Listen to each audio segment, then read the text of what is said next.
Lovely touch from him though. Harry Kane, Lucas Moura, can you do something, please? Last chance, Matt Doherty! Oh, you shite!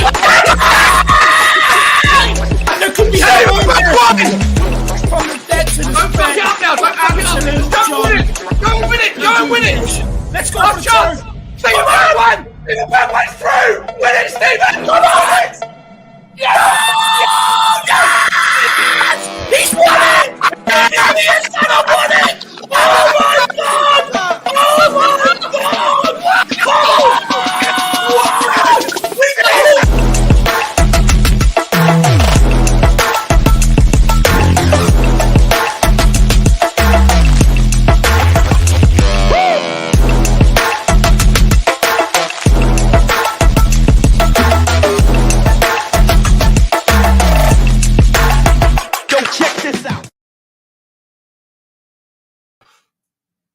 Morning!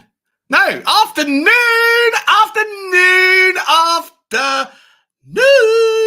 First of all, I am gotta go through my intro thing properly. It is Tuesday. It is the 2022 version of May the 3rd, and it is time for another player ratings and another bit of news.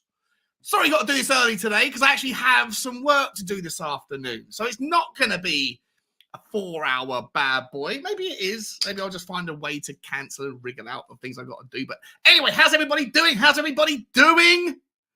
You're back here with me, Sean Butler, at the Spurs Talk Show. Hashtag all one word. Hashtag never any spaces. Never. None. You know why. I know why. We all know why. I'm not going to go through it. I'm going to say one word. San Antonio. It's 2 words. I've already made a mistake. Yet. I'm on the coffee this morning, guys, because I'm not drinking anymore. Life is dull. Have you ever seen me with a bottle of water in front of me? No, you haven't. Neither have I. What is going on, people? What is going on? Hope everyone's doing okay. I can see, feel like I'm a ghost. The light's shining in my face. Give me 2 seconds. Let me turn this bad boy a little bit. Is that better? Barely. I have to figure this one out. How's everybody doing? It is Tuesday, and we're going to be going. Someone's calling me. Go away. I don't want to talk to anybody, especially no one from Liverpool. Someone from Liverpool's calling me. They're just letting me know that it's going to be a tough game, probably. Anyway, sorry, we're 5 minutes in. I haven't even got going yet. Welcome, everyone in the chat. We're going to come to you in a moment. I didn't even realize already, but guess who's already at the door? Someone's at the door. But before we get there, I want to show you my new Who Could It Be? All right, next contestant, spin the wheel again, please.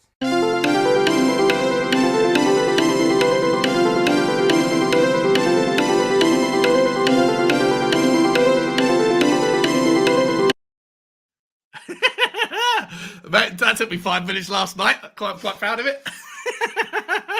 It's not quite. I want to get one of those like things just going through, but I haven't got that sorted yet. Ladies and gentlemen, let's find out who's at the door.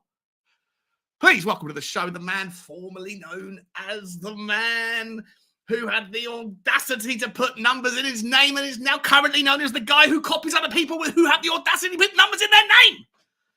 Welcome to the show, Cooper Nan. Afternoon, Sean. I'm loving that new ticker thing. Yeah. The cheesy music, perfect. Yes. Yeah, like a game show. I'm fully up for this. Perfect show as always. Yeah. Thanks, man. How are you? Good. It was a nice weekend. Nice, enjoyable win. Ruined by West Ham's inability to beat the Scum, but can't have everything. Yep. Have we done a show? Have I done a show since the game? Can't remember. I don't know if I did. Probably not. I don't know if I did. No, I think we were just sort of jumping on other people's shows, weren't we? Probably, yeah. I'm going to say it's definitely not 24 hours since I've been talking to you, but I don't think I've done it on here. So a couple of things to get through today, mate. We're going to do the player rating second. I do want to get through some of the transfer news and the things that are flipping through Twitter and flipping through all of the various news outlets and their syndications. Before we do that, let's see who's in the chat. First and foremost, let's give it up to Mr. Eugene, coming over all the way from Asia. What's crack-a-lackin', Eugene? I never know where he is. He's in Malaysia, isn't he? Because the problem is I've got my brother who's in Singapore, and I've got like a bunch of friends who's I think in the Philippines or Malaysia. I'm not entirely sure, and so I'm always confused. I'm not particularly up to date with my geography. Yes, on that that's what I love about the Spurs community nowadays. Total global product, aren't we? Tottenham. Mm-hmm. So interested in getting the different views and different viewpoints. Especially the huge following for Sonny over in Asia. It's brilliant. Yeah, 100%. Big up, Eugene. Good to see you, my friend. Hope you're doing well. Mark Cousins in the house. Is this another short stream that lasts 4 hours?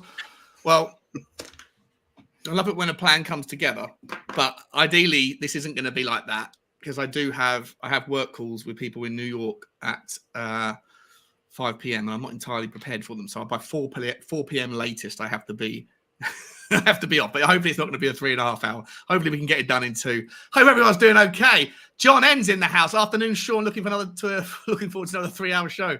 Hi, John. How you doing, mate? Good to see you, man. Maybe it wouldn't take so long if I asked the questions quicker. Maybe if I got through my questions and the intro. Who would suggest something like that might take a long time? It goes very much under the radar, doesn't it? Yeah, I guess so. Keeping that nine's in the house. Stephen Fraser's in the house. Afternoon, all big up, Stevie. How you doing, mate? Hope you're well, buddy. Hope you're well. John N is saying afternoon to you, Kuba. Stephen Fraser's also saying, hoping Liverpool have a blood and thunder game tonight, and that leaves them completely spent for Saturday. Yeah, or a couple of injuries. Not that we wish injuries on anyone, but something. But why not? As long as it's not us. As a one-off. One-off massacre tonight, yeah. 100%. Spin the wheel, and it's a winner. Greetings, Sean, from the Bottom Duta, Kuva, and everyone in the chat. And Carl Simpson's also in the house. Hi, the Bottom Duta. Good to see you, my friend. And also Carl Simpson. Good afternoon, mate. Oh, yeah, it is good afternoon now. I'll just leave my thumb up. It'll save time, won't it? It's easier, isn't it? Yeah. Much easier. Okay, so we have got all this to go through, but we're not going to do it just yet. We got all of the stats and the player ratings and all that stuff. We'll get to that. We'll get to that. Before we get there, Kuba, I'm going to talk a little bit about what's in the news, right? So there's quite a few little bits and pieces. Someone on Twitter, Dan Kilpatrick, I think it was saying Tottenham plan to send Dane Scarlett out on loan next season, especially with the hope of signing backup for Harry Kane. There is an expectation of interest from a number of championship clubs. Not much more to go on from that. Do you think he's ready for championship level stuff? Absolutely. He needs first team football. It's no good him sitting on the bench all season, is it? It's no good for him, no good for the club. Just get him some experience, have some fun with it as well. But do you think Championship's a step too early for him? Do you think he should go to League One first? No, if he's good enough, he's ready for it. That's fine. All clubs have a way of managing the youngsters when they get into their side. He'll have somebody there to take him under his wing, look after him, and they'll manage him accordingly because they'll want to keep up a good working relationship with Spurs. So they'll look after the player for us. I've got no worries with it. Tell you what, I was seeing pictures of him in training on Twitter, doing some weights, right? And I've got to be honest with you, I think that the data around how tall he is way wrong. If you type in Dane Scarlett into Google, they suggest that he's 1.80 m, which is about 5'10". There is no way he is 5'10". He has grown so much in the last 12 months. Rightly so, right? He's 17. I Googled him and he was barely as big as my thumb when I was looking. And if you close your eye like that and look, he's actually even smaller than that. Exactly. I think he's like 6'1" already. I think he towers above some of the players. And I saw him walking out next to Kulusevski, who's not short. and I think he was above him as well. So I reckon he could be a really, really, because he's only, people grow until they're 21, right? So there's a chance he could grow. Other people come in. Lads finish growing later than girls, don't they? So yeah, he's probably still got a few more left in him. Oh yeah. I'm still growing, just wrong direction. Same here, mate. Same here. Hopefully not for much longer, as I've given up the booze, given up the pizzas and all that nonsense, and I'm going to try and drinking. It's hardly worth living anymore, is it? It's not. You know what, mate? It's like this is the first time I'm doing a podcast. Well, it's early, so I wouldn't usually drink at these early ones anyway. But in the evening, I always have a couple of beers, and it makes it fun. I don't know if you might see me just disappear from the community if I if I don't find it fun doing the podcast when I'm sober. If you're not holding a glass of something and sporting the dot of shame, it's not a real stream, is it? I don't even know if that was a dot of shame. It could have been anything. I'm just saying that I called it out. I'm just, I'm an honest John. So it's another one of those that slipped under the radar. Nobody noticed after you called it out. It's all right. You're fine. Didn't need to say it. Yeah. Bobby Case in the house. Good morning, Sean and Cooper, and of course everyone in the chat. Come on, you Spurs. Good morning, Bobby K. Hope you're doing well, mate. You're up early. John N is saying Scarlett to Norwich, do another Skippy and come on leaps and bounds. Yeah, why not, mate? Yeah, I think they're obviously down, aren't they? So Bobby K, John N, and Carl Simpson. Hey, Bobby, hope you're doing well. Okay, that's all just little chit chats in between each other. Okay, second bit of news, Coov, is Tottenham are not going to be signing Pierluigi Golini on a permanent deal. He's going to return to Atalanta this summer. That's from Calcio Mercato, but I don't think it takes a genius to figure that one out. Are you happy to see the back of him, just quickly? Well, unless we're going into the market of doing rap songs or something, it's pointless. he can't do anything. He's just useless, isn't he? It seems a nice enough chap, but he's nothing for us. Yeah. Yeah, he could turn into a good goalkeeper. Is he 22 years old, 23 years old? He's very young, I think. And most goalkeepers don't make it. Good luck to him. He's just not going to fit in right now. So no point. 100%. Another one. Just no point wasting somebody's career. Just let them get on with it, where they can get a bit of first team football. Yeah. Okay. So Fabrizio Romano came out yesterday saying. There is talk within the club that Tottenham will move. Oh, sorry, this is the Athletic. Sorry, this isn't from Romano, but Romano does comment on it. There is talk within the club that Tottenham are going to move away from their previous policy of signing young players and instead spend every available pound this summer on players who are immediately ready for the first team.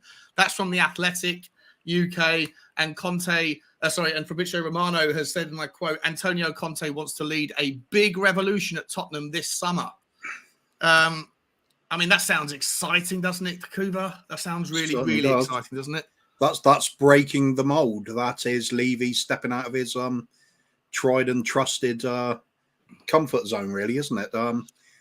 Let's hope so, because we all wanted the big shake-up at the club, and this looks like the start of it. Could actually be working. Perhaps the Conte and Paratici double teaming on Levy is doing the trick. Yeah. I mean,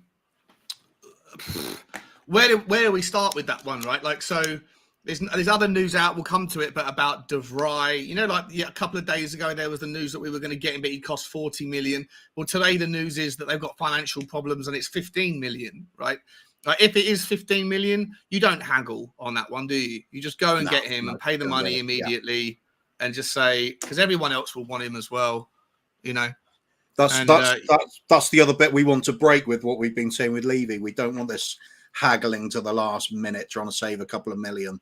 Just go out, you identify the player you want, go and get him, get in there early, get the whole pre-season with them. That's what Conte's crying out for. If he doesn't get that, I think he's going to have some serious issues with the chairman then, because he made a big issue of it when he came in the first place. He doesn't usually do this come mid-season and have no pre-season of the team. He wants it shaped and everybody knowing where they're going, the directions set in the team. It's an oiled machine at that point by the time you're ready for the first game. And imagine this one, mate. Imagine, like, let's say you've got that 120 million quid budget.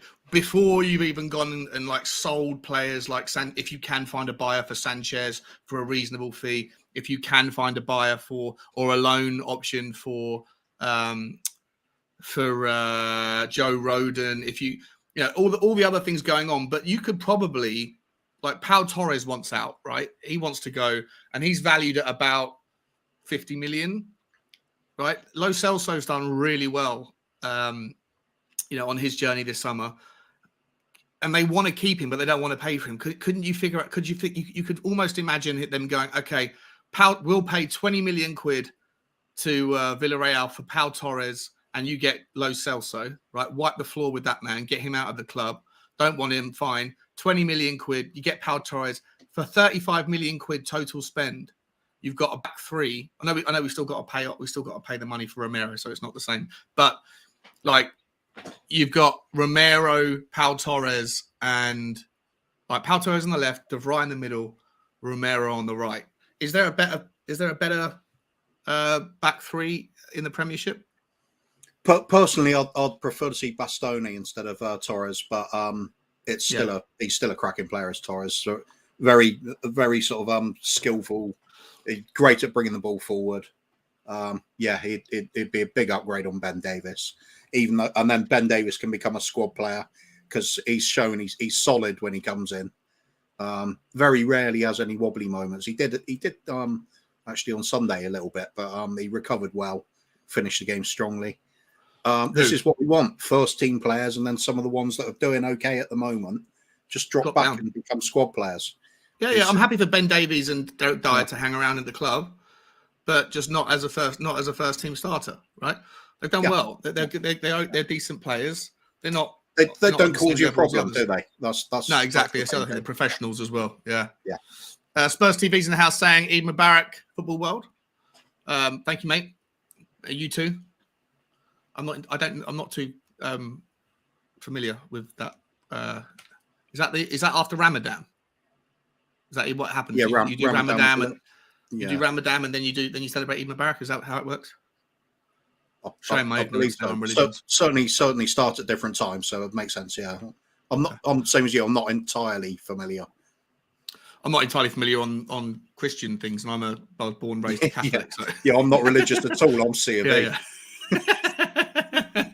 Well, happy festivals and greetings to you. Happy Eid Mubarak, buddy, and for everyone else who celebrates.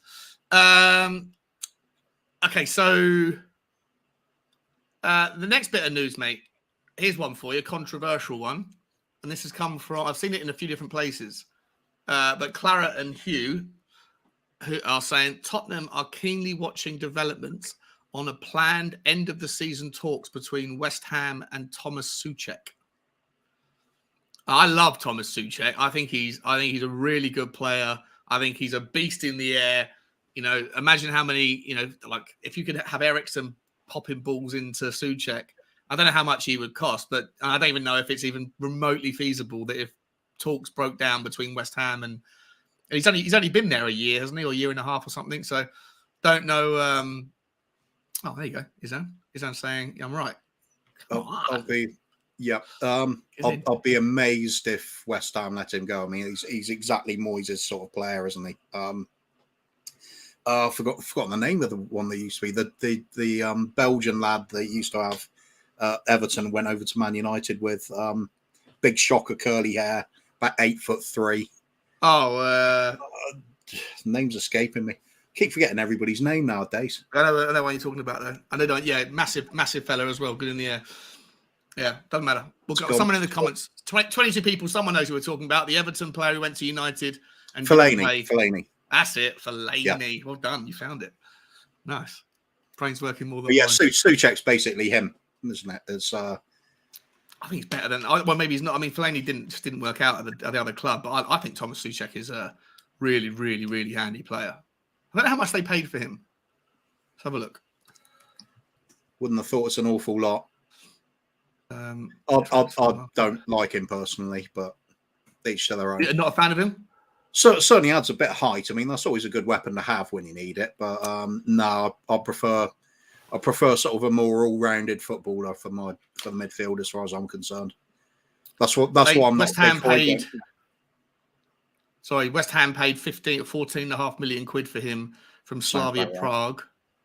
And they reckon he's now worth 40, according to Transfermarkt, 41 million. I don't think we'll be spending that much money on him. I think we should be aiming a lot better than him, to be honest. Yeah. Fellaini. You're all too slow. Kuba didn't need you. Kuba had it. It's good guys, that other people actually remember, though.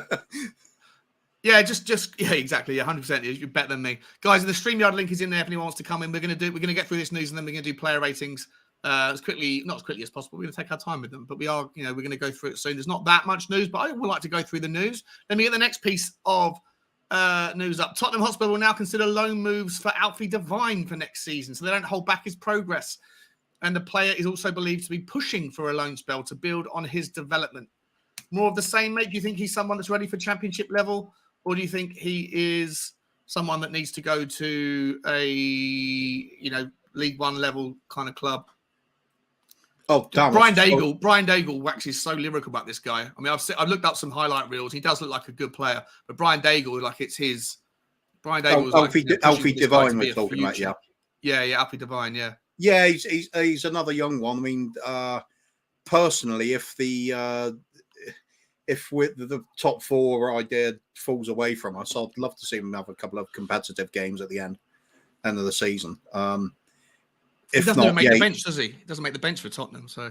Yeah, he does. He does sometimes. I think Harvey White seems to make the bench more often, though. So perhaps he's just a tiny bit too young still, but he's getting close. So perhaps a loan out might be a good idea for him as well. Then. Yeah, 100%, mate. 100%. Graham's in the house. What's crack-a-lacking, Graham? Hope you're well, mate. Hope you're well, buddy. And next piece of news. So after the news that Schlotterbeck has signed a deal to go to Borussia Dortmund, the Athletic again pushing out the same old story that Gvardiol and Bastoni are Tottenham's two top centre-back targets for this summer. Yes, please. I mean, I obviously love them both, right? But Bastoni's going to cost an absolute fortune, mate. He's the next big Italian centre back, isn't he? It's still talk of some of these clubs needing the money still, Sean. So there might be a deal to be made. You never know. If they're slapping like a £60 million price tag on him, no, we're not going to go for him, are we? But I mean, yeah, I don't think that depends. I mean, he's certainly pushing in our place.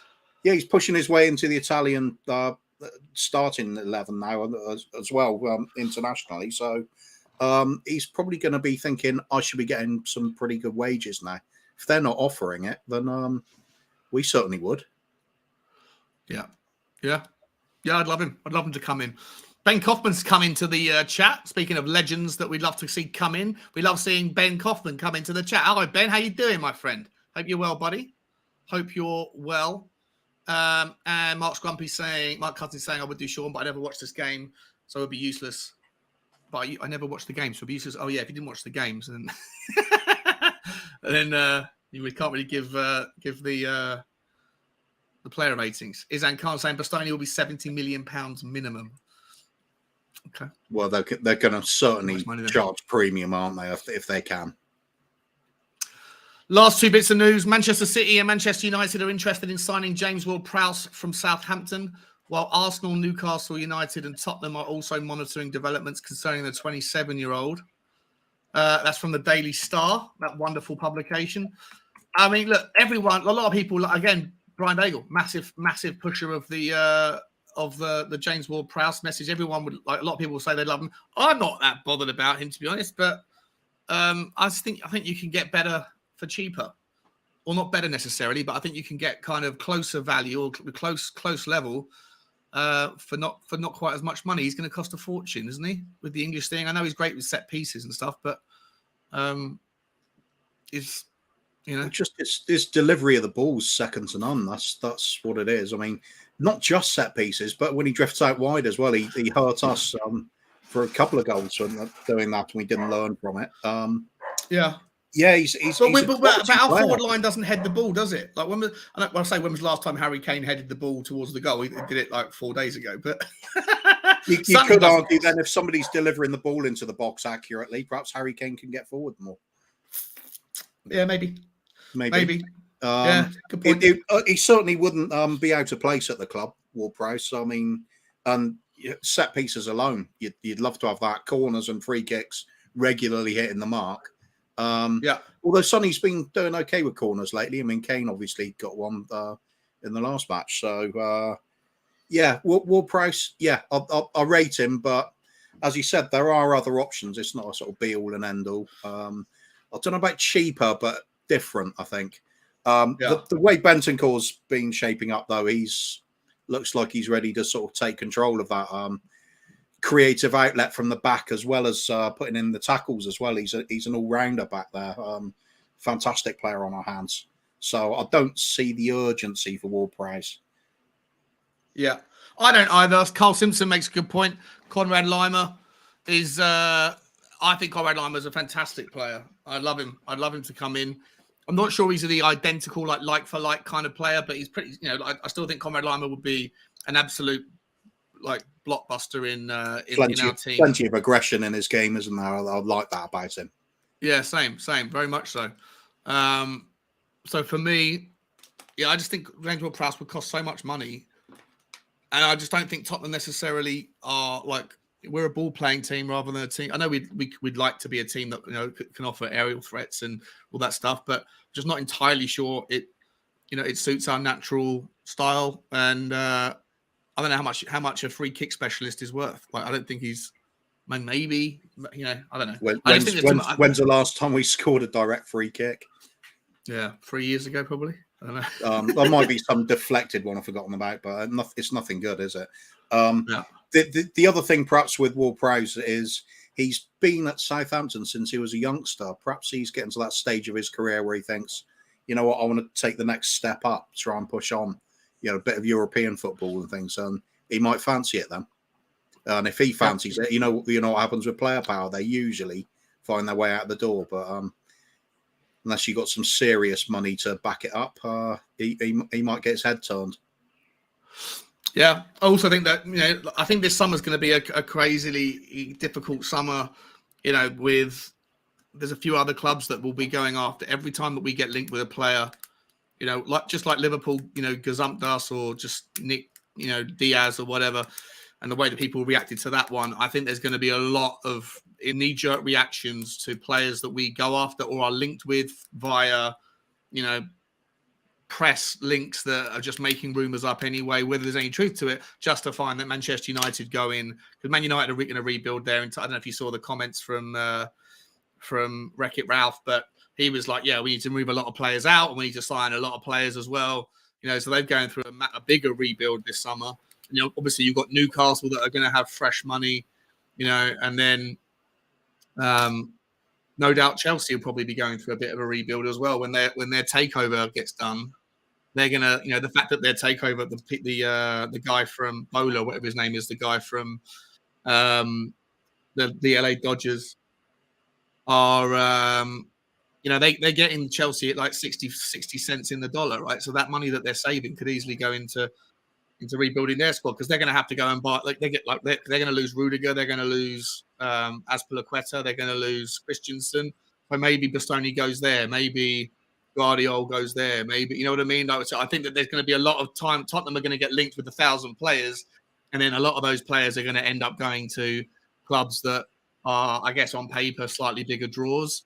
And then I think there's going to be a lot of Daniel Levy's responsible for this not happening, whether that's true or not, whether there was any chance of them happening. I think we have to prepare ourselves for a lot of, a big summer of nonsense, essentially. Especially with Chelsea, the way Tuchel's not really firing now, he's going to be in danger at the end of the season, I would have thought, if they keep this sort of form going. Perhaps with my hunch is they might even go sort of for an Ancelotti again. If that's the case, Italian manager, Italian draw for some of the players again.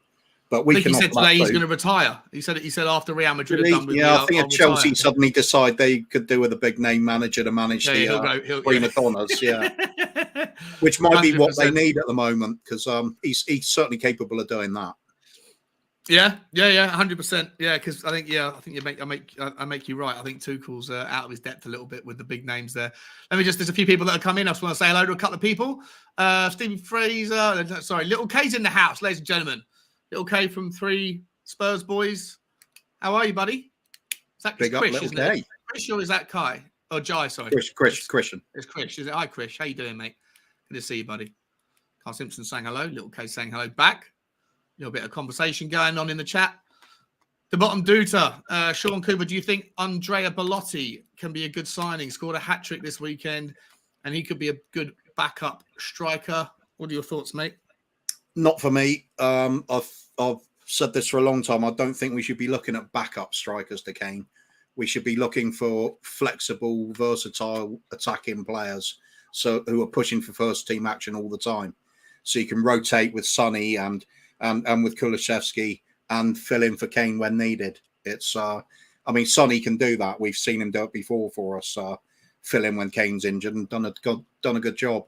So I think just get quality in there that's competing for a starting place. I don't like buying for backup. It's not improving the first team.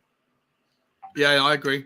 Also, I think he's only played half the games for Torino this season. I don't know if he's been injured. I don't follow Italian football that closely, but I know he scored like 8 goals or 9 goals or something in about, it's like one every other game. I think he gets like a goal every 2 games, which is good for Torino, decent, but he's only played half the season. So I don't know if that's because he's injured or because he's just not a first teamer there. I don't know. Fill me in. Who asked that question? That was the bottom Duta. Let me know. But I'll tell you what, if you ask Ben Kaufman, he's like, no, thank you. It's the Italian Saldano. Fucking hell. That's a Saldaldini. Saldaldini? No, forget it. I'm trying to be funny. It's not funny when you're sober. Can't be funny when you're sober. Izhan Khan, Ancelotti said he will stay at Real Madrid for the next decade if they want him there. Yeah. But he also said, I think he said, if they want me, or after this, I think I'll be done. Ribsy85's in the house. Another guy with the audacity to put numbers in his name. Sean and Kuma. How you doing, mate? Love it. Love you too, bro. Kai Box in the house saying Nkunku is a good choice striker. Nkunku, he's in the German league, isn't he? Yeah, it's the youngster, is it, that's made all the noise at Borussia Dortmund? Yeah, what's it? Was it? No, Bayern Munich. Can't remember now. Hang on a second, let me get him up. Christopher Nkunku. He plays for Leipzig, yeah. I think that's not the one I'm thinking of. There's a different one I'm thinking of then. Yeah, he's a monster. He's quite short though. He's 5'9". He's a really. I know he scored an absolute hatful of goals, but I think I remember looking at him back in January, Kai, and I think his valuation, even like I was, talking about it with I think Jack Kanicki at the Irish Hotspur, and we agreed that he would just be RB Leipzig. Yeah, I think his valuation's gone through the roof after a decent season. I think he'd be a good player, but I don't think necessarily he would be affordable or in our price bucket. This is the thing. It'd be such an interesting summer how we allocate the money we've got to spend, whatever money that is. It's going to be interesting. We've got so many players to pay for or to buy, and there's quite a lot of free transfers available for certain positions. I think that they'll probably try and go after like Dybala or something, wouldn't they? Who's on a free, and they use the Paratici link. I'd imagine if we were to get someone that was of that caliber, would you think Dybala would be the most likely, Kuva? Because he was going to come before, wasn't he? But then, for me, Dybala's just become the next Damayau. It's one of those ones I just feel we didn't do it at the time, so it's not going to happen. Quite often works out like that. Take Grealish. I mean, obviously we were just about to sign him. Didn't work out. That's it. Missed the boat. I'll just get the same feeling with Dybala. I'm not even sure he really wants to leave Italy, so that'll put a spanner in the works immediately. You never know. What, Dybala? Yeah. Take his pick, really. Lots of teams would want him. That's for sure. So another top Italian team. Yeah, maybe. Okay. All right, let's move on. Let's get the last bit of news out. This was on TalkSport, right? Oh, sorry. By the way, Ribsy's right. I was thinking of Moukoko. So youngster, it's supposed to be like the next big thing breaking through. One to keep an eye on in the future. David and Jack are the new two Sean and Cooper. I don't know. I think if you think of the other way around, maybe. I think they've come before us and are far better at their job than I am, at least. So, I appreciate your time on THFC. Hope you're doing well, mate. Can't be bothered with all that stat work. I just grab screenshots and put them in. The amount of work they do behind the scenes is phenomenal. We're not going to do that over here. No, well, Shawnee's been doing some, obviously. No, all I do is just literally just grab. I just grab screenshots and put them onto a slide deck and then talk about them. There we go. But we'll come to that shortly. We're going to come to that very shortly. Two men in a pub with a mobile phone sort of caliber, yeah. Yeah, 100%. That's exactly what it is. I wouldn't have it any other way. Right, the last bit of news. Actually, not the last bit of news. There's some other tabs I've got open as well. But the last bit of news from when I made this particular part, this page of news, I made it last night. But now we've got some more things this morning. Ray Parlour has suggested that Arsenal and Everton could agree a goalless draw if both teams need a point to seal their Premier League fates. I mean, hard to prove, but that would kind of be match fixing, wouldn't it? It's outrageous as well if that's the case, and I wouldn't put it past them. Arteta's he's all about this kind of like street smart stuff now, isn't he? Yeah, it's certainly goes against the spirit of the game, doesn't it? That in itself is enough to reason to hate them just for saying it. Hate Ray Parlour anyway. Yeah, of course you do. I hate Ray Parlour as well, yeah. So, you're bollocks to him. Ray Parlour, if you're watching. Ever since you started dating that Laura White girl from TalkSport in the mornings. Ever since he pulled on an Arsenal shirt. Yeah. I mean, I hope there's nothing to it. Hopefully it won't come to that, but... These things have happened before, clearly. It's like World Cups, most notably, when somebody just needs a point in the final group game and they just play out a really stale, boring, tappy side. It's like watching 11 Harry Winks on each side. Yeah. Sideways all the time. All right, let me close that page down. That's that one done. How long have we been going for? For 38 minutes. Okay, not too bad. So if we do this news thing by an hour and then we get onto the player ratings, then we can be done by within the 2-hour slot. So this is football.com is quoting Alistair Gold. He's saying he revealed he loved the moment Tottenham Hotspur forward beat his chest. Where is his comments? Kulusevski is falling in love with Tottenham Hotspur. He's a guy that you can see he's falling in love with Spurs. He absolutely feels at home. Kulusevski, he's got a manager who believes in him. He's found the league that clearly physically and mentally he's absolutely ready for. And I think he's found the squad that he fits into very nicely. Do you agree, mate? Do you think he's falling in love with Tottenham? Absolutely. It's a two-way thing. The love's coming his way too. He's fantastic. Absolutely. Yeah. When he came on, what a second half performance against Leicester. It was just it was a sudden reminder of just what we were missing when Lucas Moura had been on. It's absolutely two-way. Absolutely love him to bits. The fact he's playing with a smile on his face, enjoying his football, match made in heaven. Absolutely. Yeah, I completely agree, mate. Completely agree. Little bit of news about... So Sonny's come out and said... Son spoke highly of Romero's desire to learn the language and speak to everyone in the squad. And I quote, "It's fresh energy every time new players come in. The first time is not the best feeling because it's a weird feeling. We don't know each other, but now we understand each other. QT has tried really hard, wanting to speak to everyone. So this brings us all more and more closer, and this changes everything."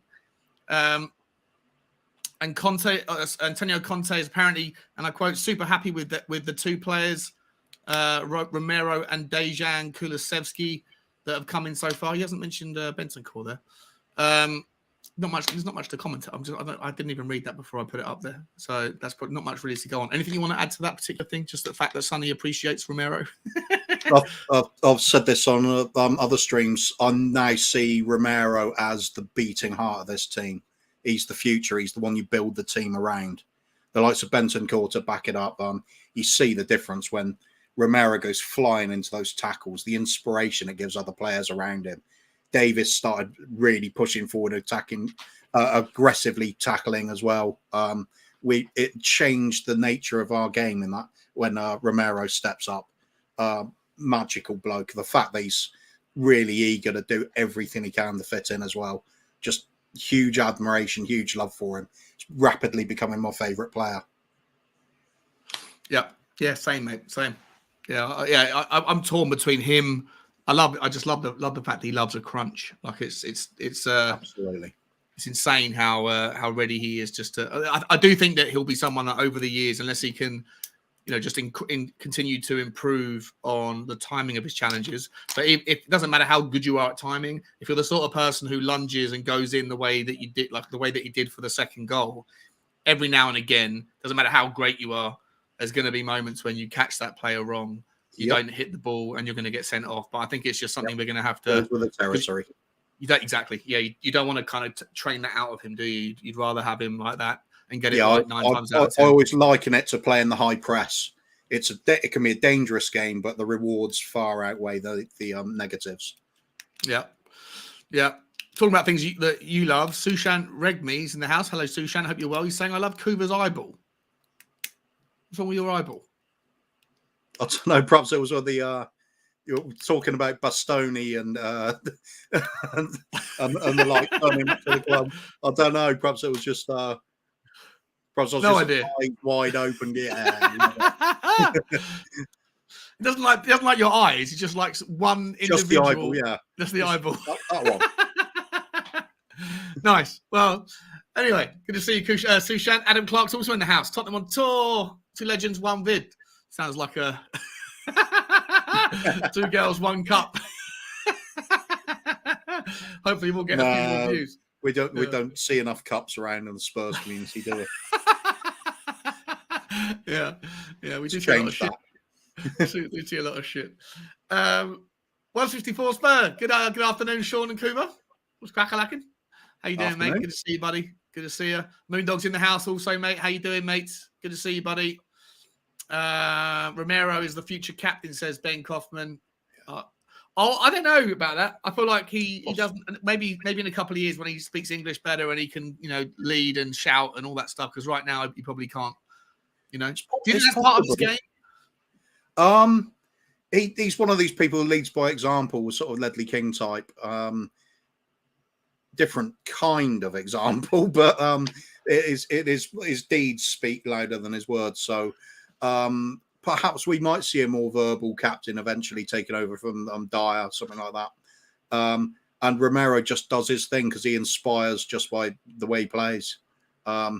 Difficult to tell, but sometimes you can have a fairly quiet captain as long as everybody knows what they're doing, and you just look to them for a bit of inspiration. I mean, Stevie Gerrard, I suppose he'd be one of the great captains of his time because he had all the verbals as well as the actions to back it up. So if we could find somebody like that, ideal. But if not, just look to the likes of Romero. And I just wonder whether or not he's quiet because he doesn't speak English, right? Like maybe once he gets a better command of the English language, then maybe he will develop into someone who wants to scream and shout as well. Or do you think he's just naturally that kind of player? I don't see it. I think he might be naturally quiet because how confident he is in his own play, you think he'd have the confidence to just shout out something, and it's a pretty universal language when you just shouting at somebody for not doing something.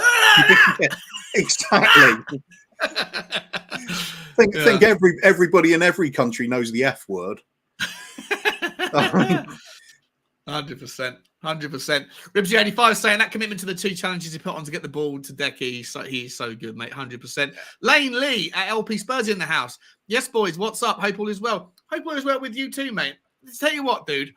Like the other day when I was on like 9 hours of streaming in one day, I think it was Saturday. Like you were every single stream that I was on, you were on, and then there was other streams after that I still saw you on after I pulled, hit the sack for the night. And I don't think I've seen you before last week. Yet you're popping up on every single stream. I love the commitment, Lane Lee. It's a wonderful, wonderful thing to see, mate. You're everywhere. Good to see you, buddy. Hope you're well. Absolutely. Well said. Skippy is the future captain, says Scrumpy. Could be as well. Could be as well. Yeah, 100%. Yeah. How many years do you reckon that will take? 3 years? I think he might be one that's a little bit too quiet as well, but you never know. Sometimes people just suddenly step up. The responsibility changes their character as well. It remains to be seen. I don't think Hugo's a perfect captain either, but it's another one. He leads by example because he can't really shout at everybody from back between the posts. Yeah, no, I agree. I just definitely think we need a midfielder or a centre back to be the captain after. Always midfielder for me, ideally, because they can't. They're more able to go and chase the ref up wherever he is on the pitch. Yeah, and they can talk to the front men and the back men. Yeah. William Kelly's in the house saying, "Big up, boys. I want to be Romero love child, but I'm just too old." I know the feeling, man. I know the feeling. I'm getting there as well. Hope you're well, Will. Hope you're well, buddy. Romero's learned 3 English words since he's joined Spurs, and they are "winks is shite." Yeah, 100% Moondog. Hoiberg captain says Right Heart Lane. Hi, I just clicked you off. Hi, Right Heart Lane. Good to see you, mate. Hope you're well. He wants Hoiberg captain. I don't mind having Hoiberg. I think Hoiberg would make a good captain. But it's not going to happen this season. And then next season, I don't want him to start. I want us to improve the midfield to the point where Hoiberg is either a squad player or a rotational player, or if not that, then move him on and get decent money for him and reinvest. But I like him a lot. But I think if you want a captain, the captain has to play every game. And I don't want to be in a position where Hoiberg has to play every game next year. Do you agree, Kuth? Yeah, I always say I love his attitude. Put spot on with that. He's professional. He'll never cause the team problems, but I just don't think he's good enough. Unfortunately, he's a good workman, but we need more than that. If we're really going to be establishing ourselves as top four, and not just establishing as top four, but going for it, building to win the trophy, win the league. That's what we need to be aiming at. Might be a while off yet, but he's not the man that's going to be doing that with us. Would Hoiberg get into any of the would he get into the Liverpool team, the Man City team, or the Chelsea team? No. That's right. It. That's what we're going to look at. That's the kind of caliber we've got to be aiming at. So Hoiberg does a job for us at the moment, but in the future, no. He's just, you could say that with a lot of our players, unfortunately. 100%, mate. 100%. Okay, last 2 bits of news, and then we're going to get into the player ratings from Sunday. Football Fancast is saying that Spurs, Fabio Paratici, I said Fabatici then. Fabio Paratici is interested in, and I might butcher this name, Malcolm Ebiowe, who plays for Derby County at the moment. There's quite a lot of news about this guy. He's 18 years old. Apparently, the report goes on. Where's the initial report from? Oh, it's from the Sun. Sorry, the Sun. The original report was from the Sun newspaper, that bastion of truth, saying that Crystal Palace, Leeds United, and RB Leipzig are also interested in the 18-year-old who looks certain to leave League One bound club this summer. So according to the stats here, he's got an average of 1.3 shots, making 1.1 key passes and completing 3.2 dribbles, the most of any player in the division per game. And he's a winger, like a wing forward. You're only 18. I'd be surprised if 1.3 shots and 1.1 key passes is the most of any player in the division, unless it's like there's nobody that's got more than 1.3 and more than 1.1 and more than 3.2 dribbles per game. Because then it's a kind of skewed statistic where you're just cherry picking 3 statistics that happen to suit that particular player and then saying, well, if no one else has got better than all 3 of those, then he's the best in the division. So anyway, he's 18 years old. That happened with Emerson, didn't it? Yeah. pick out his great defensive stats, but when you put it all together, it doesn't add up. 100%. Do you know much about this guy? Have you seen any of Derby County's? Not really. What's his name? Wayne Rooney says he's going to be an absolute superstar in the future. I don't know. I've never seen him play. We've heard this about superstars of the future so often. Seems to be especially coming from the French league as well. And then they just fade away. But No, I'm not. I'm not bothered. If there's any truth to us trying to sign him, it just sounds a bit like a typical Levy signing to me. Yeah. Okay. Try and make a fast buck. He also was kicked out of the Gunners Academy. So, well, that's good. I'll give him that. I don't know. We'll move on from that one. And the last one is Aaron Hickey. Oh, actually, before I go on, the only thing I would say about that Ebiowe thing is if RB Leipzig are interested, RB Leipzig have got like they're a great eye for youth, for young talent, and for developing players. So I don't care so much about Leeds or Crystal Palace taking an interest in him. But if RB Leipzig are, then maybe if their scouting network is saying he's a good one, then for me, yeah, sure. But I mean, they deal in quantities then, so they're going to take some duds aboard as well as some good ones. They're prepared to take those risks because they do look at developing the players. They get chances in the team as well. So there's the difference with us.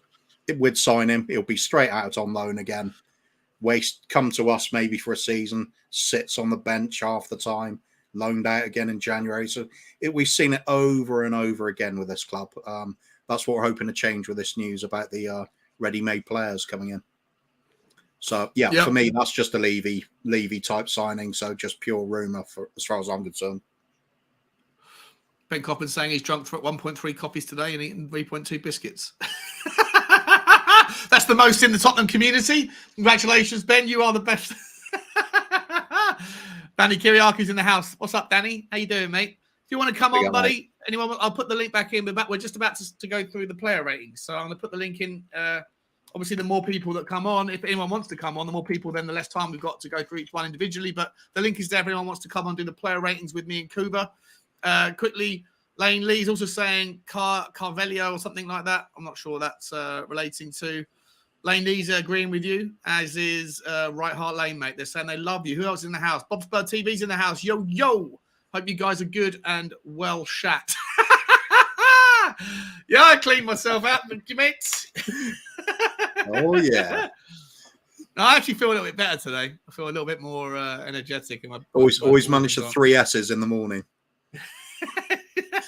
Well, one of them's not a shave because you haven't had one of them for a while. So what's the other one? Well, actually, I didn't do the side bets. Replace shave with shampoo then. Oh, Moon Dog saying he's actually outbeating your stat there, Benny boy. Lane Lee saying hi. Bob Spur was cracker lucking, so is everyone else. Oh yeah. Toppy 20's in the house. Was cracker lacking, mate? Good to see you as well, buddy. Hope you're doing well. I don't know if you are. I don't know if you're an Evertonian. I don't think you are, but just because you put Toffee, I'm guessing that's just nothing related. Anyway, also Elliot Walsh in the house. The best captains lead by example. They do. Hello, Elliot. How you doing, my friend? Good to see you, buddy. Good to see you. 40 people in the house. 42 people in the house on YouTube, guys, and about another 9 elsewhere. If you haven't already, I haven't asked you yet. Could you hit the like button? Could you? On the count of 3, let's all do it together. 1, 2, 3. Perfect. I don't know. I'm not even going to check if you've done it. I'm just going to trust that you've done it because you're good people. And it helps me. It helps the algorithm. It helps people find the content, etc., etc., etc.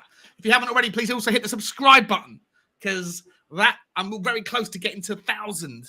And then when I get to 1,000, apparently everything changes. Apparently, like your world becomes a happier place. So I keep hearing from everybody. Maybe I'm going to, be happier about where I'm in life if I get 1,000 subscribers. I think I will, actually. So please, if you haven't already, please hit the button. Please. It would mean so much. Last piece of content, mate. Aaron Hickey.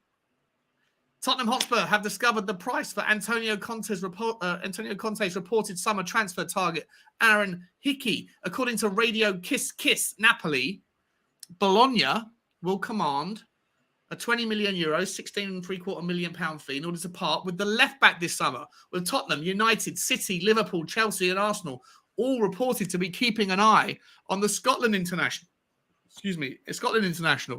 ahead of a potential summer swoop.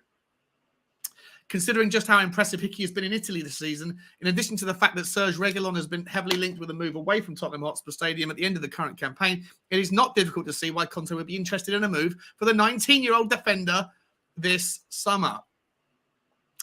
This, you know what? I don't know whether these things are like one piece of news is saying Tottenham we're not going to go for young players anymore. We're going for the established ones. And another piece of news is saying we're going after Ebiowe and we're going after, this 19-year-old from Bologna. Now, I've heard of, I don't watch a lot of Italian football. So anyone who does watch Italian football in the comments, or Kuba, fill me in if you know anything about him. Is he a good player? Have you seen him play for Scotland? I've seen about half a game of him playing, so I'm really not going to have any opinion on him at the moment. I didn't see anything that stood out. I didn't see anything bad either. So I've just heard the name mentioned a few times. That was all. Well, I don't know much about him either, guys, to be honest. If anyone else does, let us know. I've got some stats for you if you're interested. Completing an average of 81.5% of his passes. Well, that's just standard. 0.92 dribbles and 13 defensive pressures per 90 minutes in the league in 33 Serie A appearances. You know what? I'm not going to talk anything more about him because I don't know anything more about him. I'll go and do some research. I'll go and do some homework. Guesswork, isn't it, mate? Yeah, it's guesswork. It's guesswork.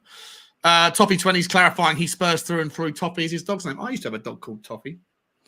Nothing Everton related. Good to know, buddy. Good to know. All right, mate. Where are we up to? It's time. It's time for... Let me get it up. Player ratings. You ready to do it? Yeah, let's do it. Okay.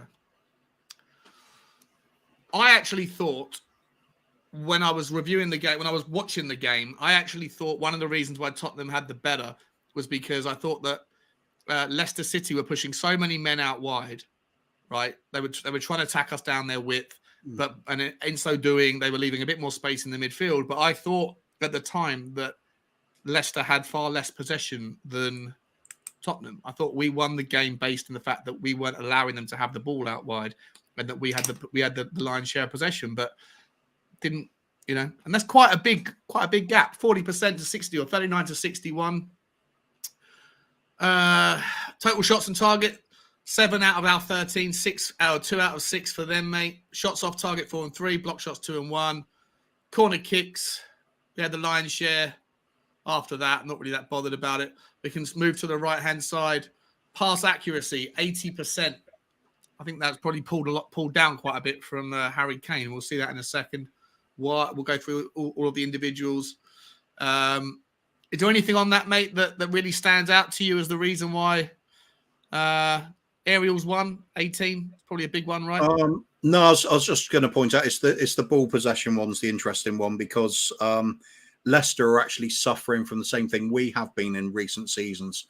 Loads of possession, and when they do get that possession, very little they do with it. It's a lot side to side, bit too slow building the attacks up, can't break down the opposition. We've done that time and time again, but now we're going the opposite direction. We're quite happy for the other team to have the possession and just hit them with important breaks, and we're doing it well. When a team comes to try and play against us, we're useful. It's Leicester have just not found their way yet. They're missing. They've been missing Vardy without doubt, because all these close when they're having these sorts of games, they just need that bit of quality up front to break the deadlock. When they get their noses in front, they could be a different proposition because you got to get the ball off them, man. But it was interesting as well, though. We've 49 long balls. That's a long. That's a long ball. I don't know what's considered a long ball. I'm guessing one that just goes out, goes more than 20 yards or so. That's more than one attempt every minute and a half, minute and 45 seconds. We're knocking balls. That's a lot of long balls, isn't it? Yeah. Well, if they got control of the midfield like they did have, you got to bypass it sometimes. So I don't know if they did have control of the midfield, though. I thought there was acres of space. Yeah, they had the ball an awful lot, just passing around aimlessly. Like I was saying, it's all side-to-side stuff, keeping possession for the sake of possession. They've kind of lost their way a bit recently. They used to be far more devastating when they get quick possession and then quickly build the attacks. I mean, Vardy was always key for that. Mahrez was always key for that. And they've become a much more inhibited team now. They're sort of reluctant to make those runs in behind the defenders. They're looking to keep that possession stat up at all times. It was always the criticism used against Brendan Rodgers. So we're seeing it. It's a typical display from them at the moment. Yeah, I agree, mate. I agree. Interesting. I was just surprised by the possession when I looked at it. I thought Tottenham had more of the possession. A couple of people have joined us. Johnny Wade, love that name. Good to see you, Johnny. If you could, would you rather have Ronaldo playing in Kane's place for the Liverpool game? No. Wow, what a question. No. On current form, probably. On current form, probably. I mean, if you're looking at purely on ability and current form, you'd say yeah. But I mean, Kane's our player. I wouldn't want Ronaldo coming in. I would just back Harry Kane. Has Kane never scored against Liverpool? Oh, he did score. He scored earlier on in the season, didn't he? He scored the first goal for us earlier on in the season, I think. That was his comeback goal as well, when he hadn't scored for like 10 games or whatever it was, 15 games or something, and then that was the goal he scored, wasn't it? And I think when it was 2-2. Yeah. Well, I'll look at him same as with Sonny. He might go a couple of games without a goal, but I always back him to come back and score. I don't need to wish for other players. No, I'm quite happy with them. Okay. Cody Max in the house. Crack-a-lackin', Cody. I did enjoy, Cody, your tweet this morning when you were kind of going like, all right, fine. If you feel this way, if you feel like Emerson is a poor player, okay. If you and you went through like 5 or 6 different like negs on Emerson Royale, expecting you to come to a part where at the end you go, but at least he's done it. But there was just nothing. You just went through 3 or 4 negs and then just finished the quote. It's very funny. Very, very funny. I think you then deleted it. I don't know why. I enjoyed it. Anyway, let's get on to player ratings, mate. Player ratings. Hugo Lloris. SofaScore gave him a 6.4. I mean, he didn't have a hell of a lot to do on. I don't know if he had much chance with the goal that he conceded. The first goal, when the ball hit the post, he did get his hands to that. It was a fantastic save down low. I'm guessing that's the save that is being reflected on here. I don't remember any others. Do you? No, his distribution was a bit fairly quiet, wasn't it? Yeah, fairly quiet. Again, like as we were just saying a moment ago, Leicester really weren't creating an awful lot. They were getting into good positions, then doing very little with it. So Hugo did all right. I didn't think there was a lot he could really done with the goal. It was really rifled in there into the bottom corner. Perhaps, player of his standards, he might think perhaps he could have reacted a little bit quicker, but nah. I think he had a decent game. Good 7 out of 10 for me. Yeah, okay. 7 out of 10 for me is fine as well. As I say, I think that if you didn't get down to the first goal and we go 1 goal behind, different game. Yeah. Completely different game. It's a shame to have to come to this guy so quickly, but, it's just the way it was set up.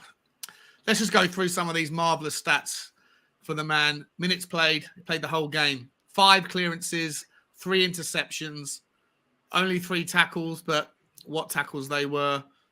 On the ground duels, he won, 5 out of 8, so about 70%. Aerial duels, he won both of them. He only lost the ball 9 times out of 64 touches. Average to good. Pass completion, pass accuracy and completion rate. I think that he should get a key pass, because a key pass is the pass before the assist, right? Yeah. Is that how it works? Yeah. Yeah. So why doesn't he get the key pass when he passed the ball? Oh no, because it was Romero. He went from when he did that monster Bosch challenge. It actually fell to Romero, who passed it to Kulusevski, didn't he? And then Kulusevski then held it up and ran through and then gave. I think Romero got the key pass. Is that right? Am I thinking that right? No, we're talking about Romero though.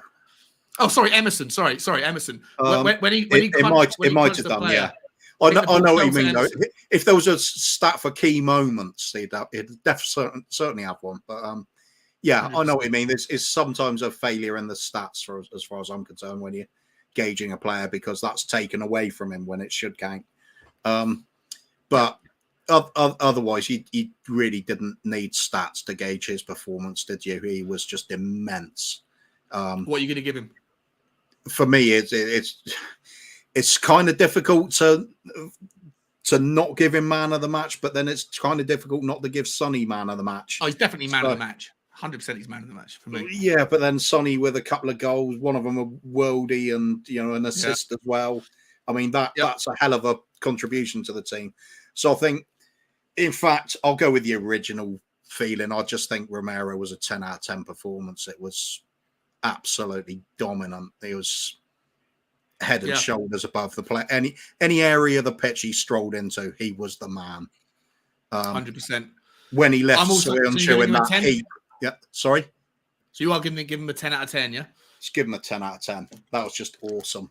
That was old school. That was going back to Graham Roberts from the 1980s sort of performance. It was, well, in fact, even more glossy than that because Graham Roberts had all the aggression and he'd knock players fly and leave them in heaps. But Romero, when he gets in trouble, he just plays his way around a player. It's easy for him.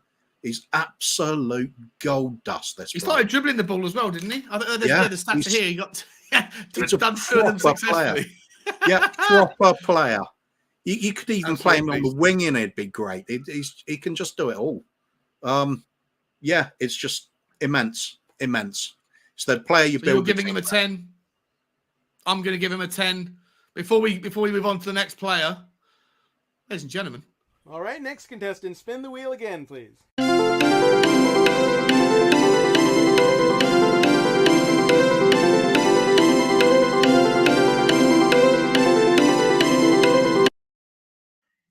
can it be? Ladies and gentlemen, coming over from Tottenham Gold. It's the man, the myth, the legend. You know him and love him as the Dermatron. How are you, Dermo? I will conquer this planet. I love that Dermatron. It's brilliant. I'm actually driving at the moment. I'm watching you driving, doing the bits and pieces. So I thought I'd pop in and just join in your brilliant show while I'm driving around Gory, doing my bits and pieces. You're driving and you're watching? Yeah. Well, I've got you on in the background. I'm not watching. I've got you on. That is, mate. Well, I've got you on. Do you know what I mean? You're listening. Tell me you're listening. Not. Okay. I'm listening. We hear the noise of a shot being put through. It probably is. Yeah. Okay, perfect. Yeah. Lane Lee's saying, yeah, guys, forget that in the comments. Please remember to put in your player ratings as well. Lane Lee's given Hugo Lloris a 7 just for the save on the post. I completely agree. Romero only an 8 though. Seems a little bit tough for me, mate. I think Lane Lee, I feel like you're a hard man to please. I thought the guy was absolutely out of this world. But to be fair, I should probably down him to a 9 actually, because I like to try and save a 10 out of 10 for something. Really. Everyone gets 10 out of 10, apart from Emerson, who still cannot play football. I'm sorry. You'd give Mora a 10 out of 10? I give them all a 10 out of 10. They're all 10 times better than Emerson. I thought Mora was worse, but never mind.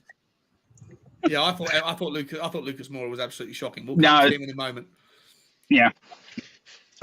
Just a quick talk on Romero. What a beast he is. He honestly is. Cooper's right. He's like the Graham Roberts of our time. He's just immense. He's a leader of men, which we need. We need that in our team. We need leader of men. And, I thought he was brilliant yesterday or Sunday. Absolutely brilliant. Yeah. What score are you going to give him, Dermo? I give him 10. Okay. I'll give him 10 out of 10. He was just immense. He reminds me of, he's the player you want. If you're digging in for a 1-0 win, you want him in the back, really just, you're going to get it if he's playing well. And he's never let us down. So it's 10 out of 10 for me. He was immense. He was brilliant. I can't remember. I can remember him making individual mistakes here and there and stuff, but like nowhere near as many as other players or other defenders. But I don't remember him ever getting like seriously dominated or seriously outplayed by anybody. Was he playing in the Man United game? Was he responsible for any of the goals that Ronaldo scored? I forget. But apart from that, I can't think of anyone anyway. But everyone in the chat. So we got Ben.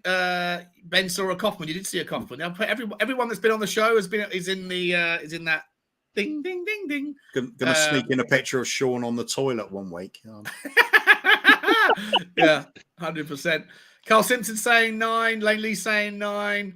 Romero's a 9. Phil's in the house. Good afternoon, Phil. How you doing, mate? Hope you're well, buddy. Hope you're well. I want trophies in the house. Romero is a Hulk. He is, mate. He's just an absolute beast. And the Bertie Hotspur's also in the house, mate. Good to see you, Bertie. Hope you're well, mate. Definitely an 11.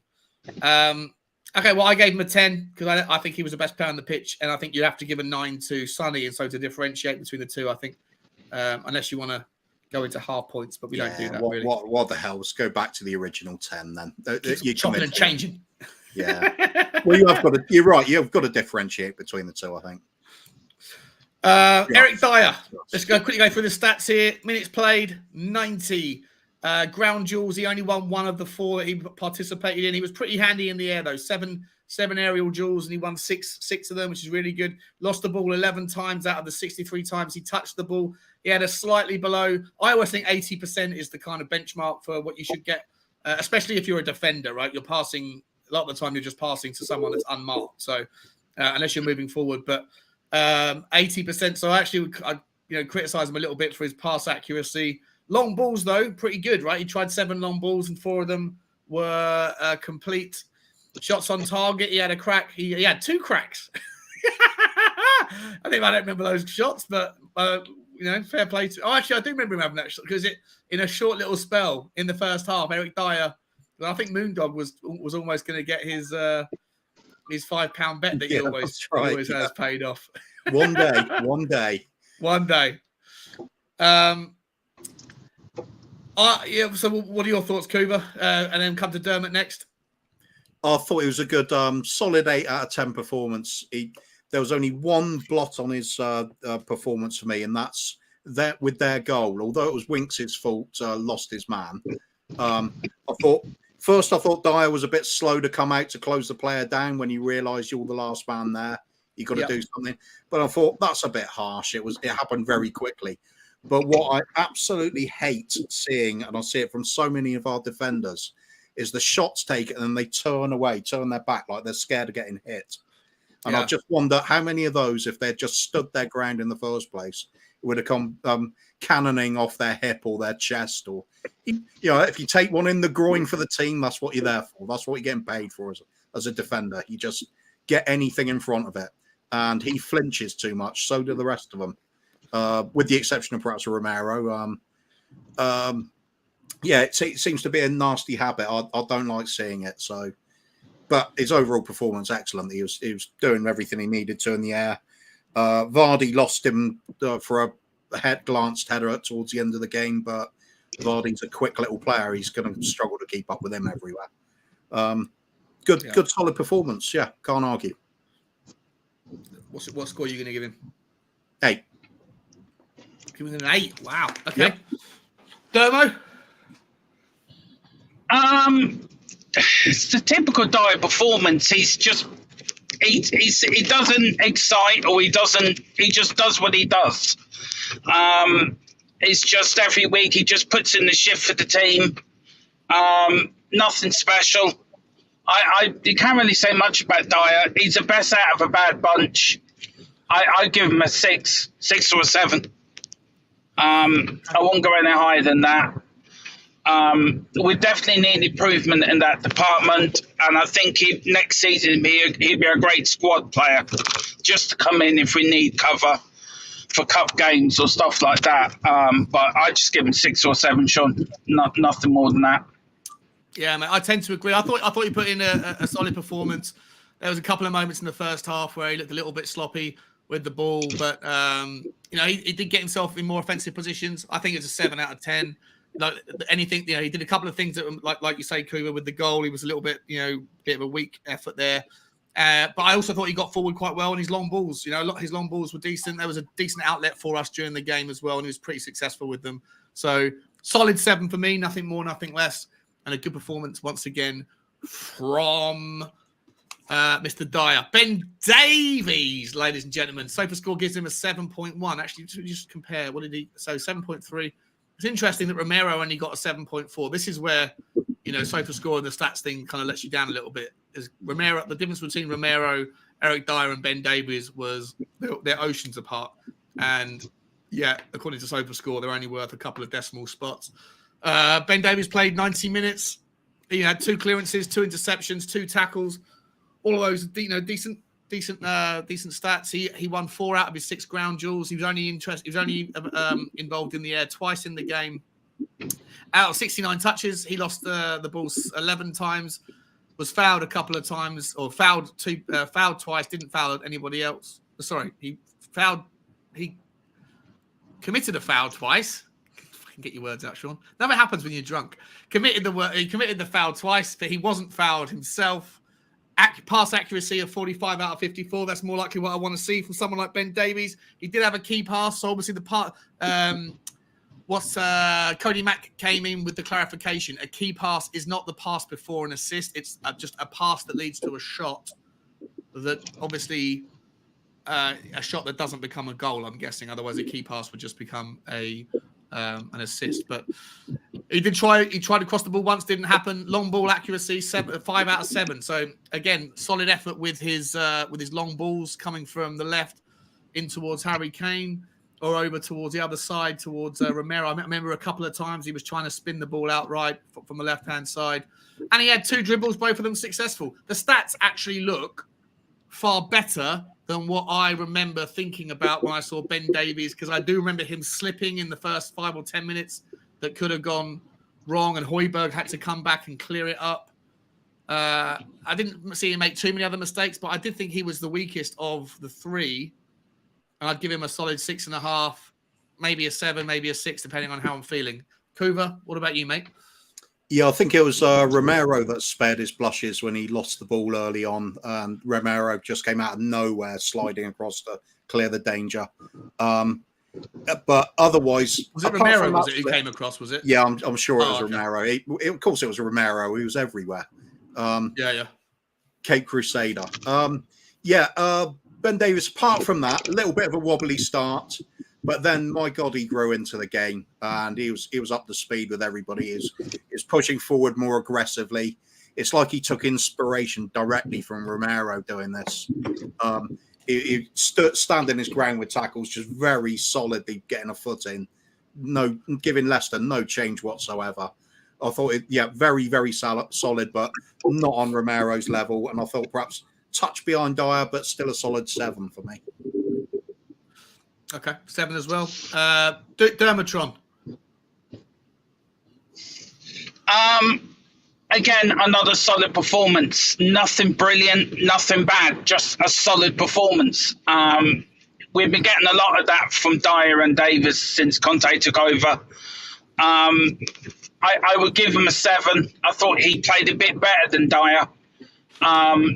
Again, nothing spectacular, but a good, solid defensive job. And that's all I can give him, really. It's, that Dyer and Davis are going to be great squad players for us for next season. I don't think they're going to be 11 number, in the first 11 every game. But again, you can depend on him now. He hasn't let us down since Conte's took over, but I'd just give him a 7, a good, dependable performance, and a 7 out of 10 for me. All in agreement there. This is probably somewhere we might disagree a little bit. Emerson Royal, I'll go through the stats. I'll come to Dermot first, then to Kuba, then I'll give my opinion last. Minutes played. He played the whole game, touched the ball 55 times, 77% pass accuracy. He did try 2 crosses. None of them were successful, although we did get 2 corners from those crosses. It's worth remembering. He did try a long ball once, and he made the long ball once. He tried dribbling twice. Only one of them worked. Of the ground duels, he won the lion's share, 5 out of 8. Lost the ball 11 times out of his 55 touches. He also made 3 clearance headers. I think they were headers because he's very good in the air with his heads. I trust him when the ball's getting crossed in. He's very, very good. Made 3 tackles. He was dribbled past once, which I remember in the first half looked. We all were like, "Oh, come on, mate! You got turned inside out there." So the stats are the stats, but the eye test is the eye test. Dermot, I know how you feel about Emerson as a player, but how do you feel about his performance? Look, I'm not going to change my mind. I didn't think he was great, to be honest with you. Yeah, he had some good moments in the games. The stats sort of prove that. But for me, he gets turned over too easily. He can't cross a ball to save his life. I know corners came for them, but still, if you cross a ball, you're supposed to cross it, put it in a dangerous area. For me, he can't defend well, he can't cross well, he can't attack. He needs to concentrate on one thing to make him a better player. And for me, he's just not good enough for our team. He's not good enough for Tottenham. He should go back to Barcelona. Barcelona, when they sold him to us, were laughing because they knew what they were selling us. Not a very good player. I think the Premier League doesn't suit him. I think it's too quick for him. I think he needs a slower league to play in. I think that's where he's more comfortable. And for me, I'll give him a 5 out of 10. That, to be honest, is how I feel. I mean, 5, I would give him a 4, but just because of the 2 crosses led to corners and the stats you've read out, I'll change my mind and give him a 5, just to be nice. But still, for me, he does not. I don't like him as a player. I don't think he's good enough for our team. And I know. You know, he's suited to the Spanish league or French league, where it's a lot slower. And I think that's where it suits him. I think the Premier League's too quick for him. Kuba, do you agree? I know we all agree about him as a Spurs player in the future, but on the performance on the day, do you think he was a 4 or 5? No, I don't. I think it was one of his best games for us. Going forward, still hopeless. But if you look at it, that Leicester were predominantly trying to attack down our left flank where Sessegnon was. Emerson held up his end pretty well, generally speaking.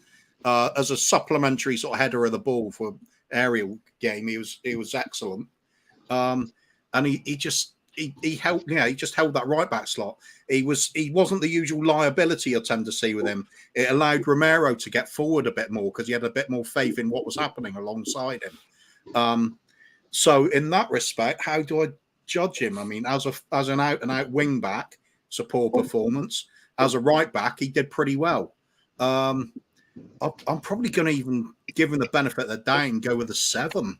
Much to my surprise, I thought he was pretty decent, but only as a very limited defender. Yeah. Well, I'm with you, man. I think it was his best performance. I can't remember him putting in a better shift. And I certainly don't think he was a 4 or 5. I understand Dermot doesn't like the guy, doesn't like him as a player for Tottenham. But on the day, I thought he was really good. I genuinely think one of his biggest assets is his ability to head the ball clear. Considering Tottenham are most vulnerable aerially, I think it's a good thing that he can at least help with the clearing of the corners against Brentford. I think he was responsible for heading clear about 11 or 12 of the 17 or the 19 corners that we had to face. And I think he did the same yesterday. I didn't think he was apart from that one time he got ran past, he didn't do anything wrong when they had the ball. Is when the only he obviously would like him to be able to do more when we have the ball, but that's obviously not part of his locker. So I still don't want him around the club next season. Still don't want him around the club next season. But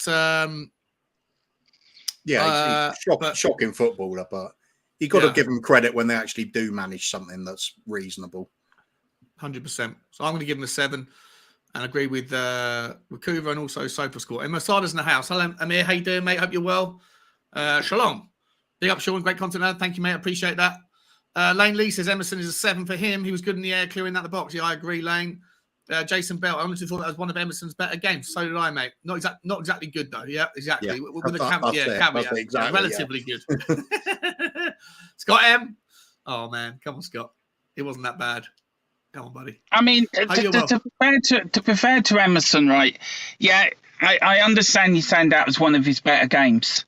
But I'm not judging on just on yesterday's game. I'm judging it on the whole season, what he's done for us for the whole season. And he's let us down so many times. And he didn't play that bad yesterday, but it's just you need him to do that game in, game out. He could go to the next game and have an absolute clanger. And it's just I just don't think he's good enough for us. I don't think the Premier League suits him. I think that's the problem. I think the league's too quick for him. I think he needs a slower league. And I think if he was to go back to Spain or France or even Italy, I think you would see a completely different Emerson, a completely different player altogether. Yeah, But you no, I know, agree. I mean, this is just the player ratings on the actual Yeah. day rather than the kind of players' potential rating or whatever. Let's move on, mate. I've got to be a little bit speed through it a little bit quicker, guys. We can't go on too much longer. So Ryan Sessegnon got given a 6.9 on the day. He played the entire game. He only touched the ball 46 times. His pass accuracy 20 out of 26. So 6 passes of the 20 were wayward. He did make a key pass. His crosses were successful. His long balls, 50% of them went in the right direction. He tried to dribble, didn't make it. He was dribbled past twice, which was one more time than Emerson Royale. He did put in 3 tackles. He did make 1 interception. He cleared the ball once. He lost the ball 9 times. He didn't have any aerial duels on the day. And in the ground duels, he was successful less than half of the time. I think that's the lowest. Oh no, Hugo Lloris obviously because he wasn't involved. He's the lowest outfield player so far according to SofaScore. For me, just quickly, I thought he was.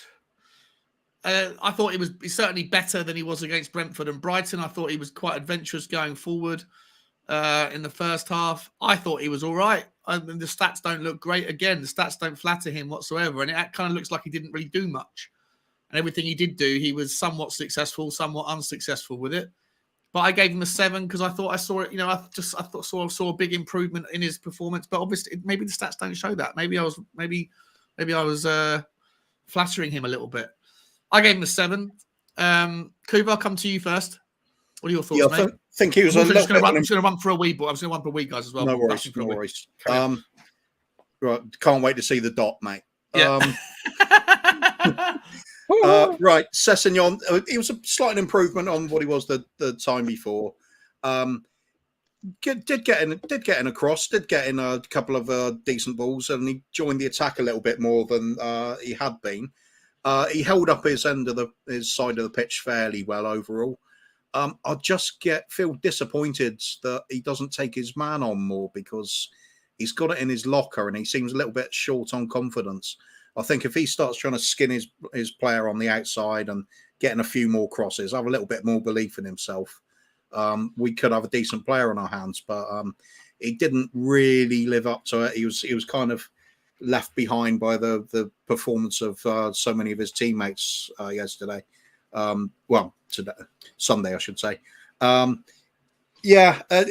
improvement. He did okay. He did okay. So I was 6.5, maybe a 7 for him. Well, 6.5 probably for me. Worst of the defenders, but did okay. Okay, Dermotron. As for me, just another. I thought he played all right. I think the stats sort of say that he didn't do well, but I think he played all right. I think he did his job. I agree with Kuva, 6 out of 10, probably a 7 out of push. But I think he did all right yesterday. I prefer him at left back to Reguilon.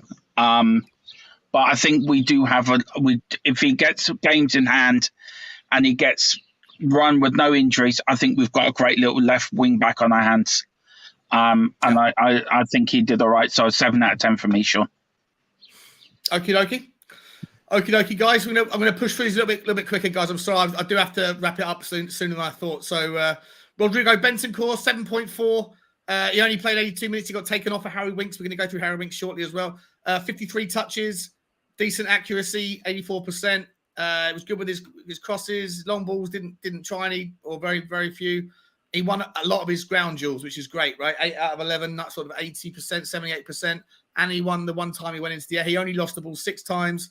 He fouled 3 times. He was fouled 3 times. He made 4 big tackles, 3 interceptions. Defensively, I thought he was really, really good on the day. I gave him an 8 out of 10. I think he was back to his best. The last couple of games, he was fairly quiet. But I thought him and Højbjerg kind of really had a lot more space to work with. But when the ball was on in Leicester's possession, I thought Bentancur was really solid on the day. Kuva? Yeah, solid 8.5 for me. He's eclipsed only by Sonny and Romero. He was bossing the midfield despite them having possession, which is unusual. all the quality work he was doing. Everything was running through him. Fantastic game, back to his best, but arguably even his best game yet for us. But this is just a hell of a player. It's a hell of a signing we've made. What more is there to say? Yeah, well, find out. Domo, what more is there to say? What do you think, mate? I love him. I love Bentancur. If I was a female, he'd be giving me them special moments that females get. He's just right. Wow, didn't expect that to happen. Yeah, but I'm just saying, he excites me. I see Bentancur, and it's just like God's just walked onto the pitch. Him and Holberg together, they're my two favourite Spurs players. And I'll give him an 8 out of 10. Absolutely brilliant. Again, as Kuba says, one hell of a signing. Yeah, I think 7.4 is the according to SofaScore. Only Christian Romero is matched on the stats. So is Pierre-Emile Højbjerg. For me, it's a similar sort of story. I couldn't really find too much to differentiate between the two. Højbjerg played the whole game, slightly better pass accuracy, touched the ball a lot more than or a few more times than Bentancur did. He did have a key pass. His crosses, his long balls were more successful than they weren't. He lost the ball 10 times, about the same as Bentancur. Look at that, lots of interceptions, tackles as well. He was dribbled past a couple of times, which I don't remember. But for me, I thought both of them get an 8 for me. I thought they were both solid, working in tandem together. And Scott M, you're a very, very difficult man to please, buddy. Yeah. You are a very difficult man to please. Dermot, we'll come to you first in this one. What do you think about? I know you said you love Højbjerg's your favourite player. Would you agree he's got an 8 out of 10? Yeah, definitely, absolutely. I thought he's had a great season for us. Actually, a lot of people have slagged him off. A lot of people have said he's not good enough. For me, Højbjerg is the player you want in your team when your back's to the wall and you need that point. He's the player to be in your team for you. 8 out of 10, brilliant performance. And Arsenal better be ready because he's going to kick them all up the ass all the way down the Seven Sisters because he's the man. Yeah, 100%. We've got to do Liverpool first before Arsenal. Focus on one game at a time, Dermo. One game at a time, buddy. Kuba? We're going to get a point at Liverpool or win. I'm confident of that. So am I, actually. We're winning easy. Smashing them. At least 5 goals past them. Yeah, Højbjerg, for me, typical Højbjerg performance. Workmanlike, did all the spade work.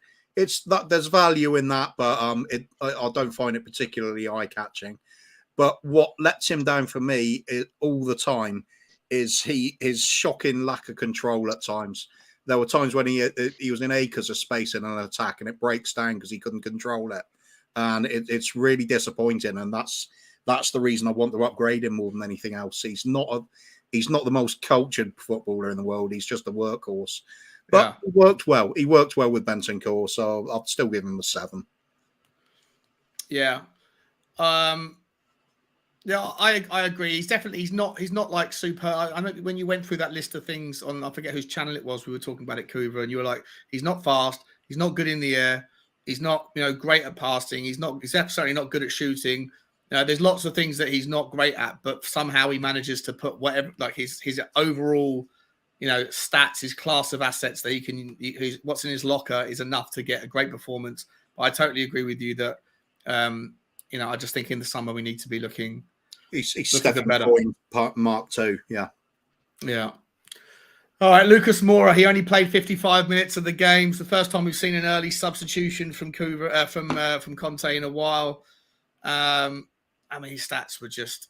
Let's have a look at them quickly. Touched the ball 24 times. He tried 3 attempts at dribbling, didn't do anything. He lost. They were all unsuccessful. He ground duels. He lost them all. Possession lost 10 times. I don't think there's a single positive thing to say about his performance yesterday. SofaScore give him a 6.3. I've got no idea on what basis you would give him that. I thought he was Scott's given him a 2. I'll give him a 3 or 4. I think he was just absolutely woeful compared to the rest of the team and rightly substituted. Coos? I think SofaScore got the 3 part right. He was shocking. He just offered nothing. He was more harmful than he was good for the team. Total breakdown of any attack when it got to him, if it got to him. He just wasn't there. He's gone. As far as I'm concerned, this is his final season for the club. He offers so little, so regularly. This is a typical anonymous performance for him. He could do like 9 of these in a row and then suddenly have a worldie of a game, and everybody remembers the worldie. Unfortunately, no, it's just dreadful performance. He should have come off a lot earlier. Yeah. I mean, I don't think he was making the claim for a first half substitution. I don't know about that. So it wasn't like he did everything badly. I just think he just everything he did, it just didn't. It wasn't like he wasn't interested. He was turning into the wrong, like that time when he got the ball and he started the run, and then he just sort of slowed down, and the player came and just pinched it off of him. He lost the ball nearly half of the time he got it. It was shocking. That's a way worse stat than anybody else on the pitch. Surely. Oh wow, that's right. 24. He touched the ball 24 times and he lost the ball. That is absolutely awful, isn't it? Jesus, yeah. It'd be okay if he was attempting like a great through ball or something, but he wasn't. It was just half of it was mindless, like he didn't really care where he was going. It was almost a bizarre performance at times. But he's shocking. 3 at best for me. Cody Mack saying Højbjerg is starting to drive me crazy. Put him at wing back, and he's basically the same as Emerson with maybe a bit better tackling. Yeah. At wing back. That's the way I see him. Højbjerg. No. If it's just make a comparison on their playing style. Oh, that's what you mean. Okay. Work rate and no talent. Okay, gotcha. Makes sense. Scrumpy Marky Cousins is saying, giving more a 3 out of 10. Dermot, do you agree with your colleague, your co-host? Yeah, I do. I mean, Mora's still living on Ajax for myself personally. I think that's the only sort of decent game he's played for us since then. I thought he was dreadful on Sunday. I'm surprised, as you said, John, didn't come off in the first half. I think he has to go in the summer, and I think he will be gone in the summer. But, it's just a bad game. Okay. You're giving him a 3 then, yeah? So I give him a 3 out of 10, yeah. 3s all round, it sounds like. Lots of 3s in the chat as well, apart from Scott saying a 2 out of 10. Harry Kane next up. Listen, again, SofaScore giving him a 7. I think that's because of the goal that he scored. I mean, look, 59% pass accuracy. I don't think I've seen it that low from him before. He scored the goal. Don't get me wrong; it was a really important goal. It was 0-0 at the time. I think we just had that the post instant down the other end. We get the corner. Great to score from the set piece. But apart from that, like he tried to dribble the ball twice, he got nowhere. Touched the ball 45 times. He lost the ball 18 times out of 45. He barely won any ground duels. He was pretty good in the air from the long balls from Lucas. From Lloris.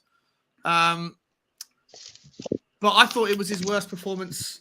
If it hadn't have been for the goal, I would be giving him a 5 out of 10. I don't agree it was a 7. I think he gets a 6. And it's only bumped up 1 point because of the goal and because I recognise how important it was. But for me, I thought Harry Kane is on his 3rd bad game of in a row now. And I know, I think it's his first goal in 8 games or 9 games or something. So I want trophies. He's saying 4 out of 10. Scott M is saying a 7. Wow. Scott's easily pleased by Harry Kane. I don't know about that one, Scott. I'm surprised, buddy. You're you make me scratch my head occasionally with the stats. We don't agree on some of these ones. So, Dermot, what do you think about Harry Kane? Not his greatest game, not his greatest performance yesterday, but got a goal. I'd give him a 7. Not great, but I give him a 7 because he got a goal. He gave us the lead. And I think he'll be back to his best on Saturday and next Thursday. That's when you see him at his best. But I'll give him a 7 out of 10, just because he scored us the first goal, and there was glimpses what he did well. So, but not his greatest performance, but not bad either, if you know what I mean. Cooper, do you agree? Yeah, certainly not classic Kane, was it? I think the fact that he actually got the first goal to get us on our, start us off was important. You've got to give him credit for that. But the difference between him and Lucas Moura was when Kane was losing the ball, he was actually attempting those usual passes we see from him, the sort of ones to set Sonny away. It's just they weren't coming off. He was just having a bad day. He had more space than he had done in previous matches where he's completely marked out of it. He was just it's like he kind of seemed rusty for no reason. Just an off performance. It's difficult to give him more than the sort of 5-6. 7 a real push for the aerial ability and the fact he was there to offer himself as a target. But the game was all about the other players on Sunday. It wasn't his. I think I'll go with a 6. He was okay, but by his standards, poor. Yeah, I agree. Americanka's in the house. What is crack-a-lacking, miss? Hope you're well. Good to see you. She says, I'm a huge Kane apologist, and he was indefensible yesterday. 5.5. Yeah. 5.5 about fair. Yeah, like I said, I gave him 5. I think I bumped up to a 6, but nothing I could more go than for that. 5.5. 5.5. Easy, Doing decimals. Road to Legends Football Show. Hello, mate. Haven't seen you before, or miss. I don't know who you are. It's good to see you. Thanks for stopping by. Buddy. Or Budette. Actually, you can use the buddy. It's a gender neutral. I hope you're well. Good to see you. Checkmate 734. How you doing, buddy? Another one with the numbers in the name. Spurs TV. How much money would we make from the UEFA coefficient payments if we qualify for the Champions League? I know how much money we would make if we just qualified for the Champions League. It's 30 million quid difference between just for on the automatic qualification from finishing 4th versus finishing 5th. Plus, you get about another 3 or 4 million in Premier League, prize money for the difference between finishing 4th and 5th as well, or maybe 3 million. So before you even kick a ball in Europa League or the Champions League next season, you're about 34 million quid better off than you would be from finishing 4th than you would be from finishing 5th. I'm not sure what you mean by how much money will be made from the UEFA coefficient payments. I'm not sure what that means, but if there is something to that, then I'll look into it, mate. But if there's a specific coefficient payment thing, then I'm not familiar with it, mate. So I'll take a look or clarify. Let me know what you're talking about, and we can discuss it. Scott M, that goal was so key for us. We looked lifeless before that with zero threat. We also had a few passes in midfield that no other player on our team can make. Take your point, mate. Take your point. Yeah. And he did hold the ball up pretty well as well with the long balls as well. But I just think it was more. Maybe I guess it's a relative thing because we the standards we set for him and the standards he sets for himself. It was relatively poor performance by his standards. But yeah, it's a good point. Good point, Mohamed. Is Harry carrying a knock? Asks Mark Cousins. He didn't look himself. Maybe, mate. Maybe that, ever since that Brighton game when the goalkeeper rolled over his ankle in the first 10 minutes and he spent 8 or 9 minutes trying to kind of jog it off. I thought when I was at the game that day that he... I think he carries a knock in most seasons, doesn't he? He's regularly gets targeted quite aggressively, so he's almost always carrying some sort of little knock. Yeah. Road to Legends football chat show. It's John that was on with and James on Spurs Related. Oh, we were on together ages ago. Oh, yeah. Hello, mate. How you doing, buddy? Good to see you, man. Good to see you. I do recognise the name now. Thanks for stopping by, bud. Hope you're well. Americanka is saying, Mark Cousins, I'm doing the same. William Kelly straight in with just bollocks. What's bollocks, William? You have to elaborate. Is it something I've said that's bollocks? Is it something that Cooper said or Harry Kane? No, don't explain yourself. Leave it as it is, mate. I think it's something I may have said. Bollocks. Cooper, have you given your opinion on? Oh, sorry, Cooper. Dermot, have you given your opinion on Harry Kane yet? I forget. Yeah, I did. Yeah, I'd say I'd give him a 7. Give us a goal. Not a great performance, but give us a goal.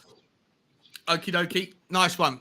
Before we get into Sonny, Swiss Ramble. Oh, Checkmate 74 says Swiss Ramble show graphs implying that the clubs that historically succeed in Europe get UEFA coefficient payments. Yeah, okay. I will. I'm not sure, mate. Sorry. I'll look into it. I haven't seen that. I like Swiss Ramble, but I haven't seen that that tweet. So I'll go and check it out, and I'll talk about it next time I come on. Johnny Wade. Kane was poor in the last 3 games. He has been poor, mate. He has been poor. Thanks, mate. My fish died. Oh, no. Sorry to hear that, but William. Rest in peace, William Kelly's fish. Yes, indeed. Yeah. Bob Spur. That's like... You can't be saying that, buddy. You can't be saying that. You know, on the scale of things, you can't be saying that. No, can't make jokes.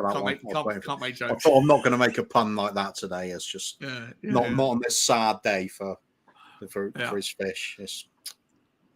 all right, let's get into Potomac's in the house as well. Very good, Cooper. Potomac's in the house, mate. Good to see you, buddy. Hope you're well. Little known fact: take out penalties, and Son is the Premier League top scorer since summer 2020. Yeah, wow.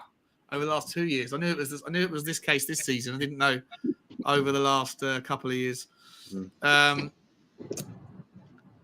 it's okay, Checkmate. I'm subscribed to. I follow Swiss Ramble, so I'll find it, mate. Don't worry. I know you can't send it on YouTube. So unless you want to just put the /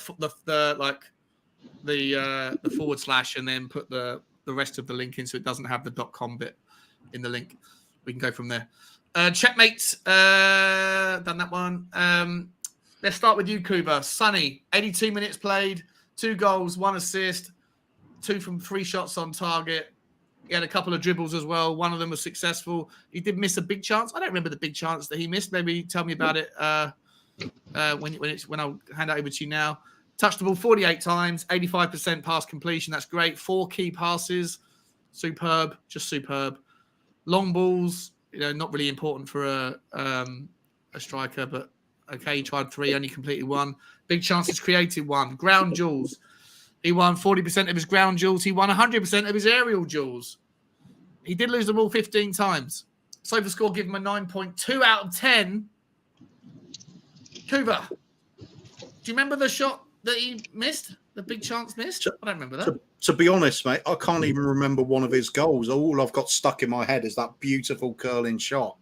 No, the other goal that he scored was the one when Romero crunched Soyuncu. Yeah, that's right. He took a lovely touch, lovely cushion touch. Rolled it past himself, and then finished it with his left just foot. Took enough of the weight off the ball to make it an easy strike back across the goalkeeper. That was a thing of beauty as well. Proper striker's finish. He was just immense. I mean, 3 shots, 2 goals, and an assist. I mean, what more can you ask from a forward? He is just fantastic for us. Always has been. He can drift out of the game for long periods and then come up with these sort of stats anyway. Sonny, classic. Totally ruthless in front of goal. Very little chances. I mean, 3 chances and get 2 goals out of it. If you do that every game, you're a genius.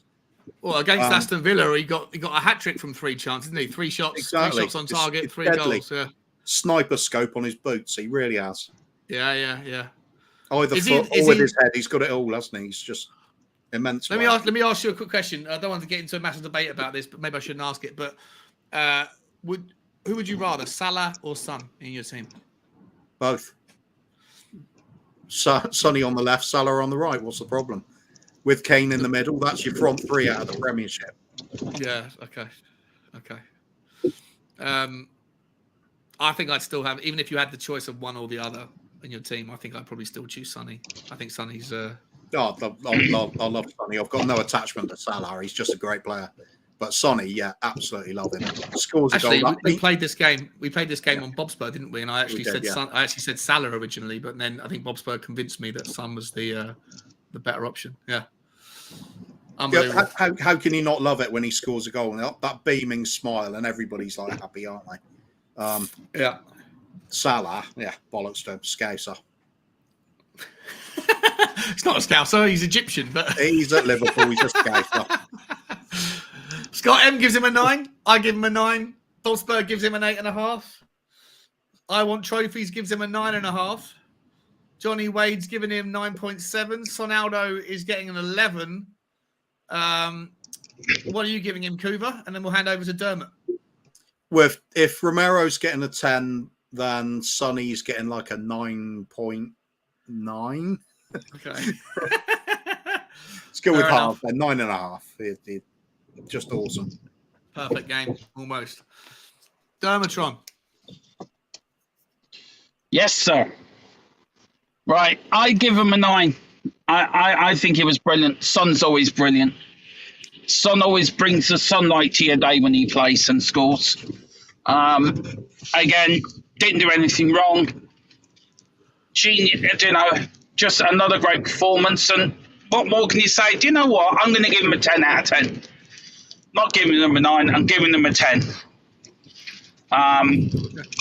What more can you say about him? Brilliant. Absolutely brilliant. Unbelievable. I can't understand William Kelly. I think you might be sad about the fish. Somewhere. 6.5. What's that, Derm? Yeah, I read a stat somewhere. I read a stat somewhere. He had out of 31 games, he's had 27 goals plus assists this season. Yeah, or something along those lines. I don't know if I read the stat right, but it's out of 31 games.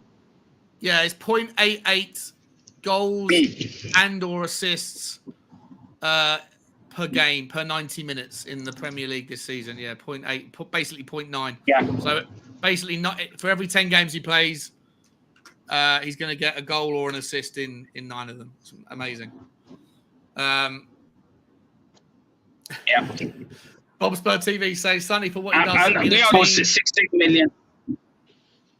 What's that, mate? Sorry. What a bargain. I said, we only bought him, what, for 16 million? Thought it was a bit more than that, wasn't it? When we bought him? 22, 23, Yeah, I thought it was like 22 or something like that. Yeah. Yeah, it's still a bargain, though. Value. Oh, yeah, absolutely. Yeah. Yeah. I'm not sure how to pronounce your name, buddy, but he's come in. Welcome to the chat. Sun 9, Romero 9.5. I'm guessing you're. I don't know. It could be completely wrong, but I think that might be Korean language. So it's interesting. You're giving Romero a 9.5. I wish my eldest son was here because he's learning the alphabet, the Korean alphabet at the moment. He'd be able to tell me what that is. Yeah. Wow. Yeah. Really cool. Really cool. Thank you for stopping by anyway, buddy. I hope you're well. Bobspur, Will, it's too early to be drinking, buddy. And William Kelly saying, bollocks, Dermot. Dermot, what have you done? What have you said? What have you said, mate? I have said nothing. William, how is my Irish brother? Bollocks to you too, sir. Maybe it's because for the last 20 minutes he sounded like he's broadcasting out of a fish tank and it sounds like he's rubbing it in then. Yeah, probably. See, we don't have great signal in Ireland. You know, we bounce off a lot of satellites and they keep moving on me, so I'm all right. I'm under one at the moment. We're grand. All right. Kulisevsky, the first of the 3 subs. I think there's only 3 subs. There is only 3 subs. So into the overtime stuff here. Kulisevsky, he only played 35 minutes, 19 touches. Every single pass he made was accurate. 2 of them led to shots. He got, obviously, 2 assists in the game as well. 75% dribble attempts. He's not dribbling isn't something that he's usually known for doing too much of, but he's obviously picking that up and he's done well. He also smashed every ground duel. He won 6 out of 7. He only tried one thing in the air and it didn't come off. Apart from that, he lost the ball only twice in his 35 minutes, and he made 2 tackles. For me, I love the guy. I did criticize him after the Brentford and Brighton game, and if you watch me on the various channels, he is my. I love Kulisevsky. I've always loved him. I'm so glad we signed him, and is becoming my favourite player. But I criticised him against Brighton and Brentford. I didn't think he played very well, and I think he was right to be dropped. Obviously, with the benefit of hindsight, Lucas Moura didn't play well, but I wanted to see something different, and Conte tried something different. And when Kulusevski came on, he was making a point to Conte, especially when that goal, that Sonny scored went in. He was punching his chest. I think he's falling in love, as Kuva and I were talking about. I think he's falling in love with Tottenham. The fans are falling in love with him. It's a match made in heaven. I'm going to give him an 8, an 8.5 actually, because if you're giving 9s out to Sonny, the 9.5 to Sonny, but you also giving 8s to to Bentancur and Højbjerg, then I think you need to somewhat split the difference, because Kulusevski was, for me, just a brilliant introduction to the game, and flawless, faultless, I think, for me. So I'm giving him an 8.5. Dermot, we'll come to you first on this one, mate. Yeah, Decky again, another great performance. I agree with you. He wasn't playing well in the last 2 games. But yeah, brilliant yesterday, back to his best. And yeah, what another great signing from Paratici. And I think he can only get better and better in our colours. And, long may it continue. I'll give him an 8 out of 10. 8 out of 10 for you, Kuva? Yeah, he's an easy 8.5, 9 out of 10 for me, somewhere around there. He came on, turned the game on its head. Comparing him to Moura, it was like Prometheus arriving with the discovery of fire, saying, "Check this shit out." Moura done nothing. Kulusevski lit the place up. He was just taking the mickey out of his opponents. Ball round one side, run round the other. Oh, that flick as well. Yeah, the driving runs at the opponent, the passing, the game just upped when he came on. We were just really enjoying the football then. He was fantastic sub. I can't believe some of the low marks people give him. It's I just thought he was absolutely outstanding. Absolutely. William Kelly's clearly very sad today. He's giving out some really, really strange and harsh. He's a harsh critic today. Scott M. Kulu 6. William Kelly 5.5. Strange one to me. Even Carl Simpson's only giving him a 7. William Kelly's in mourning, to be fair. Yeah, he's in mourning. Yeah. I dedicate this show to William Kelly's fish. Okay. Jason Bell saying Decky had an absolutely fantastic impact on the game. 100%. Americanka saying I love Decky too. He's perfection. 11 out of 10.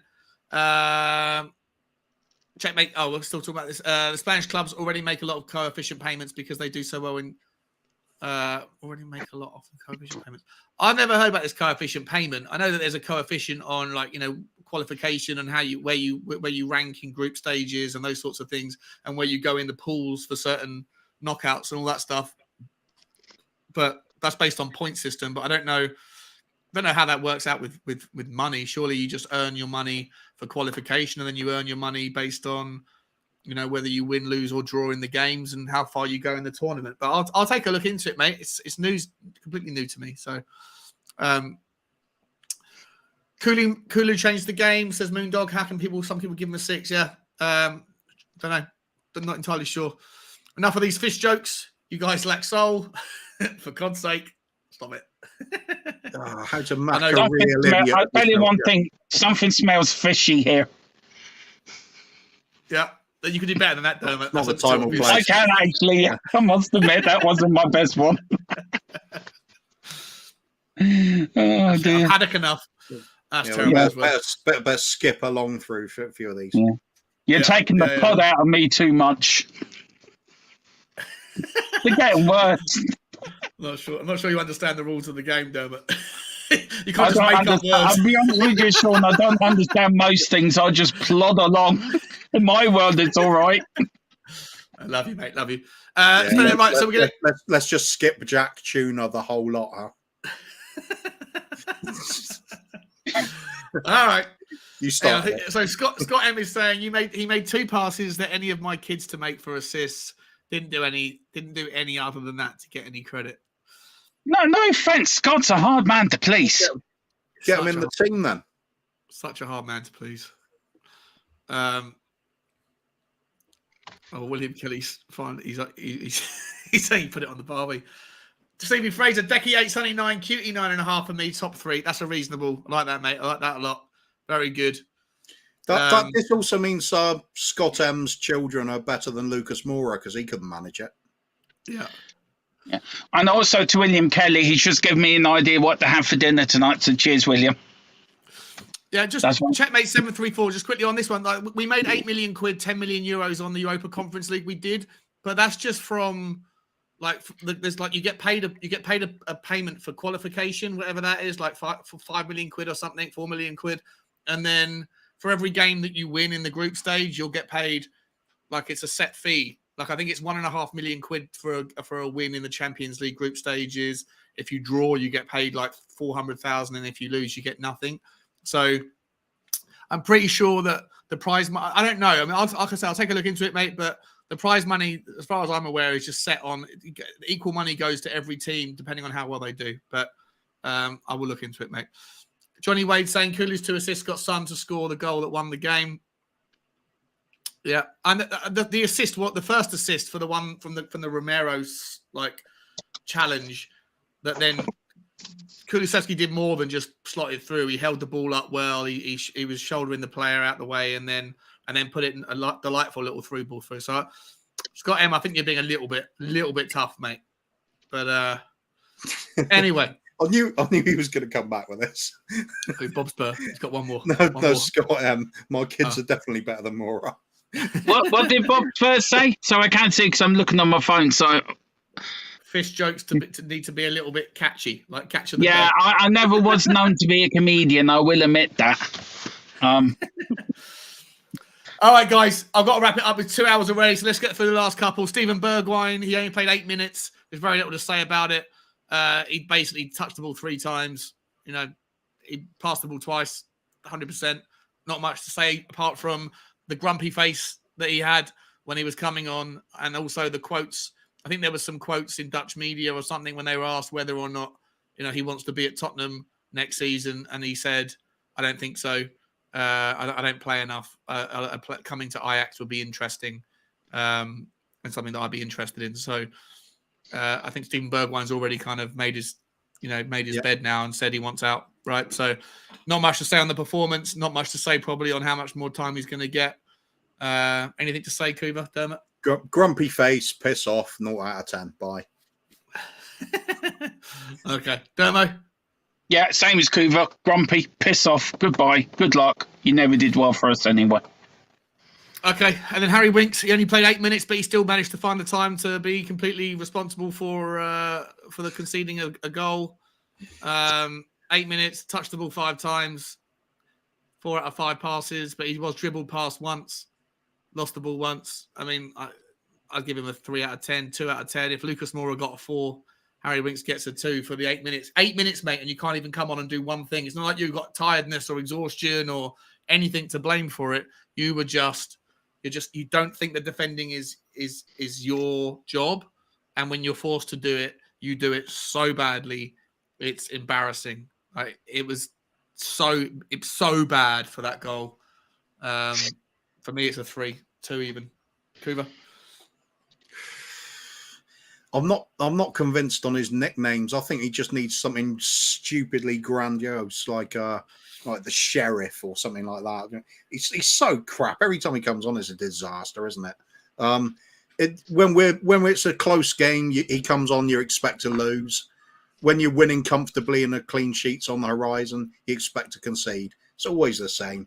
Absolute rubbish. What is the point? You'd have to rate him lowly just because he had a negative impact. With Bergwijn, you could just say, well, it's probably not enough time to judge him. But Winks, you could judge him. He screwed up immediately. So, I don't know, 2, 1, nothing. Yeah. Dermo? I'm giving him a -, out of 10 just because it's Harry Winks. The player just cannot play football. He's useless. I mean, no disrespect. I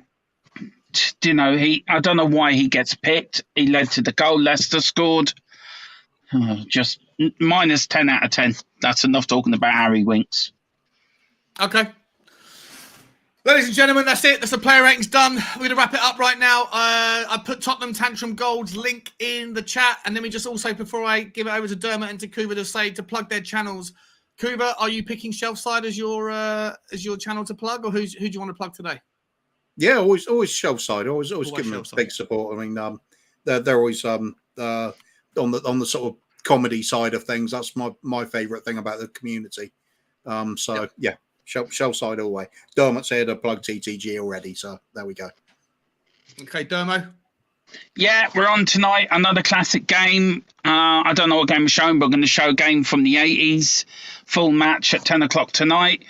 And then we've got a load of games coming up. We're going to play all the cup finals on the exact date the cup final was on.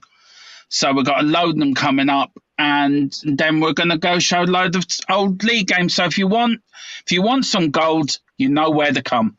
And that's Tottenham Tantrum Gold, where we show all the old games, Spurs of the history. And we're going to start a new series of Tottenham History Corner, where me and Mark go through the history of Spurs, and Coover as well, if he's available. We'll go through the history of Spurs from the very beginning right up to now. So that's a new series that's starting in the next week or so. Lovely stuff. Kuva, thank you so much for joining me. Dermot, thank you so much for joining me. Guys, that is the player ratings and the transfer news of the day. Thanks everyone for stopping by. Although in the comments, you guys are rock stars on a Tuesday afternoon, first day after bank holiday, and still 40 people mainly consistently throughout the 2 hours were here to listen to us ramble on about the game from 3 days ago. Love you all.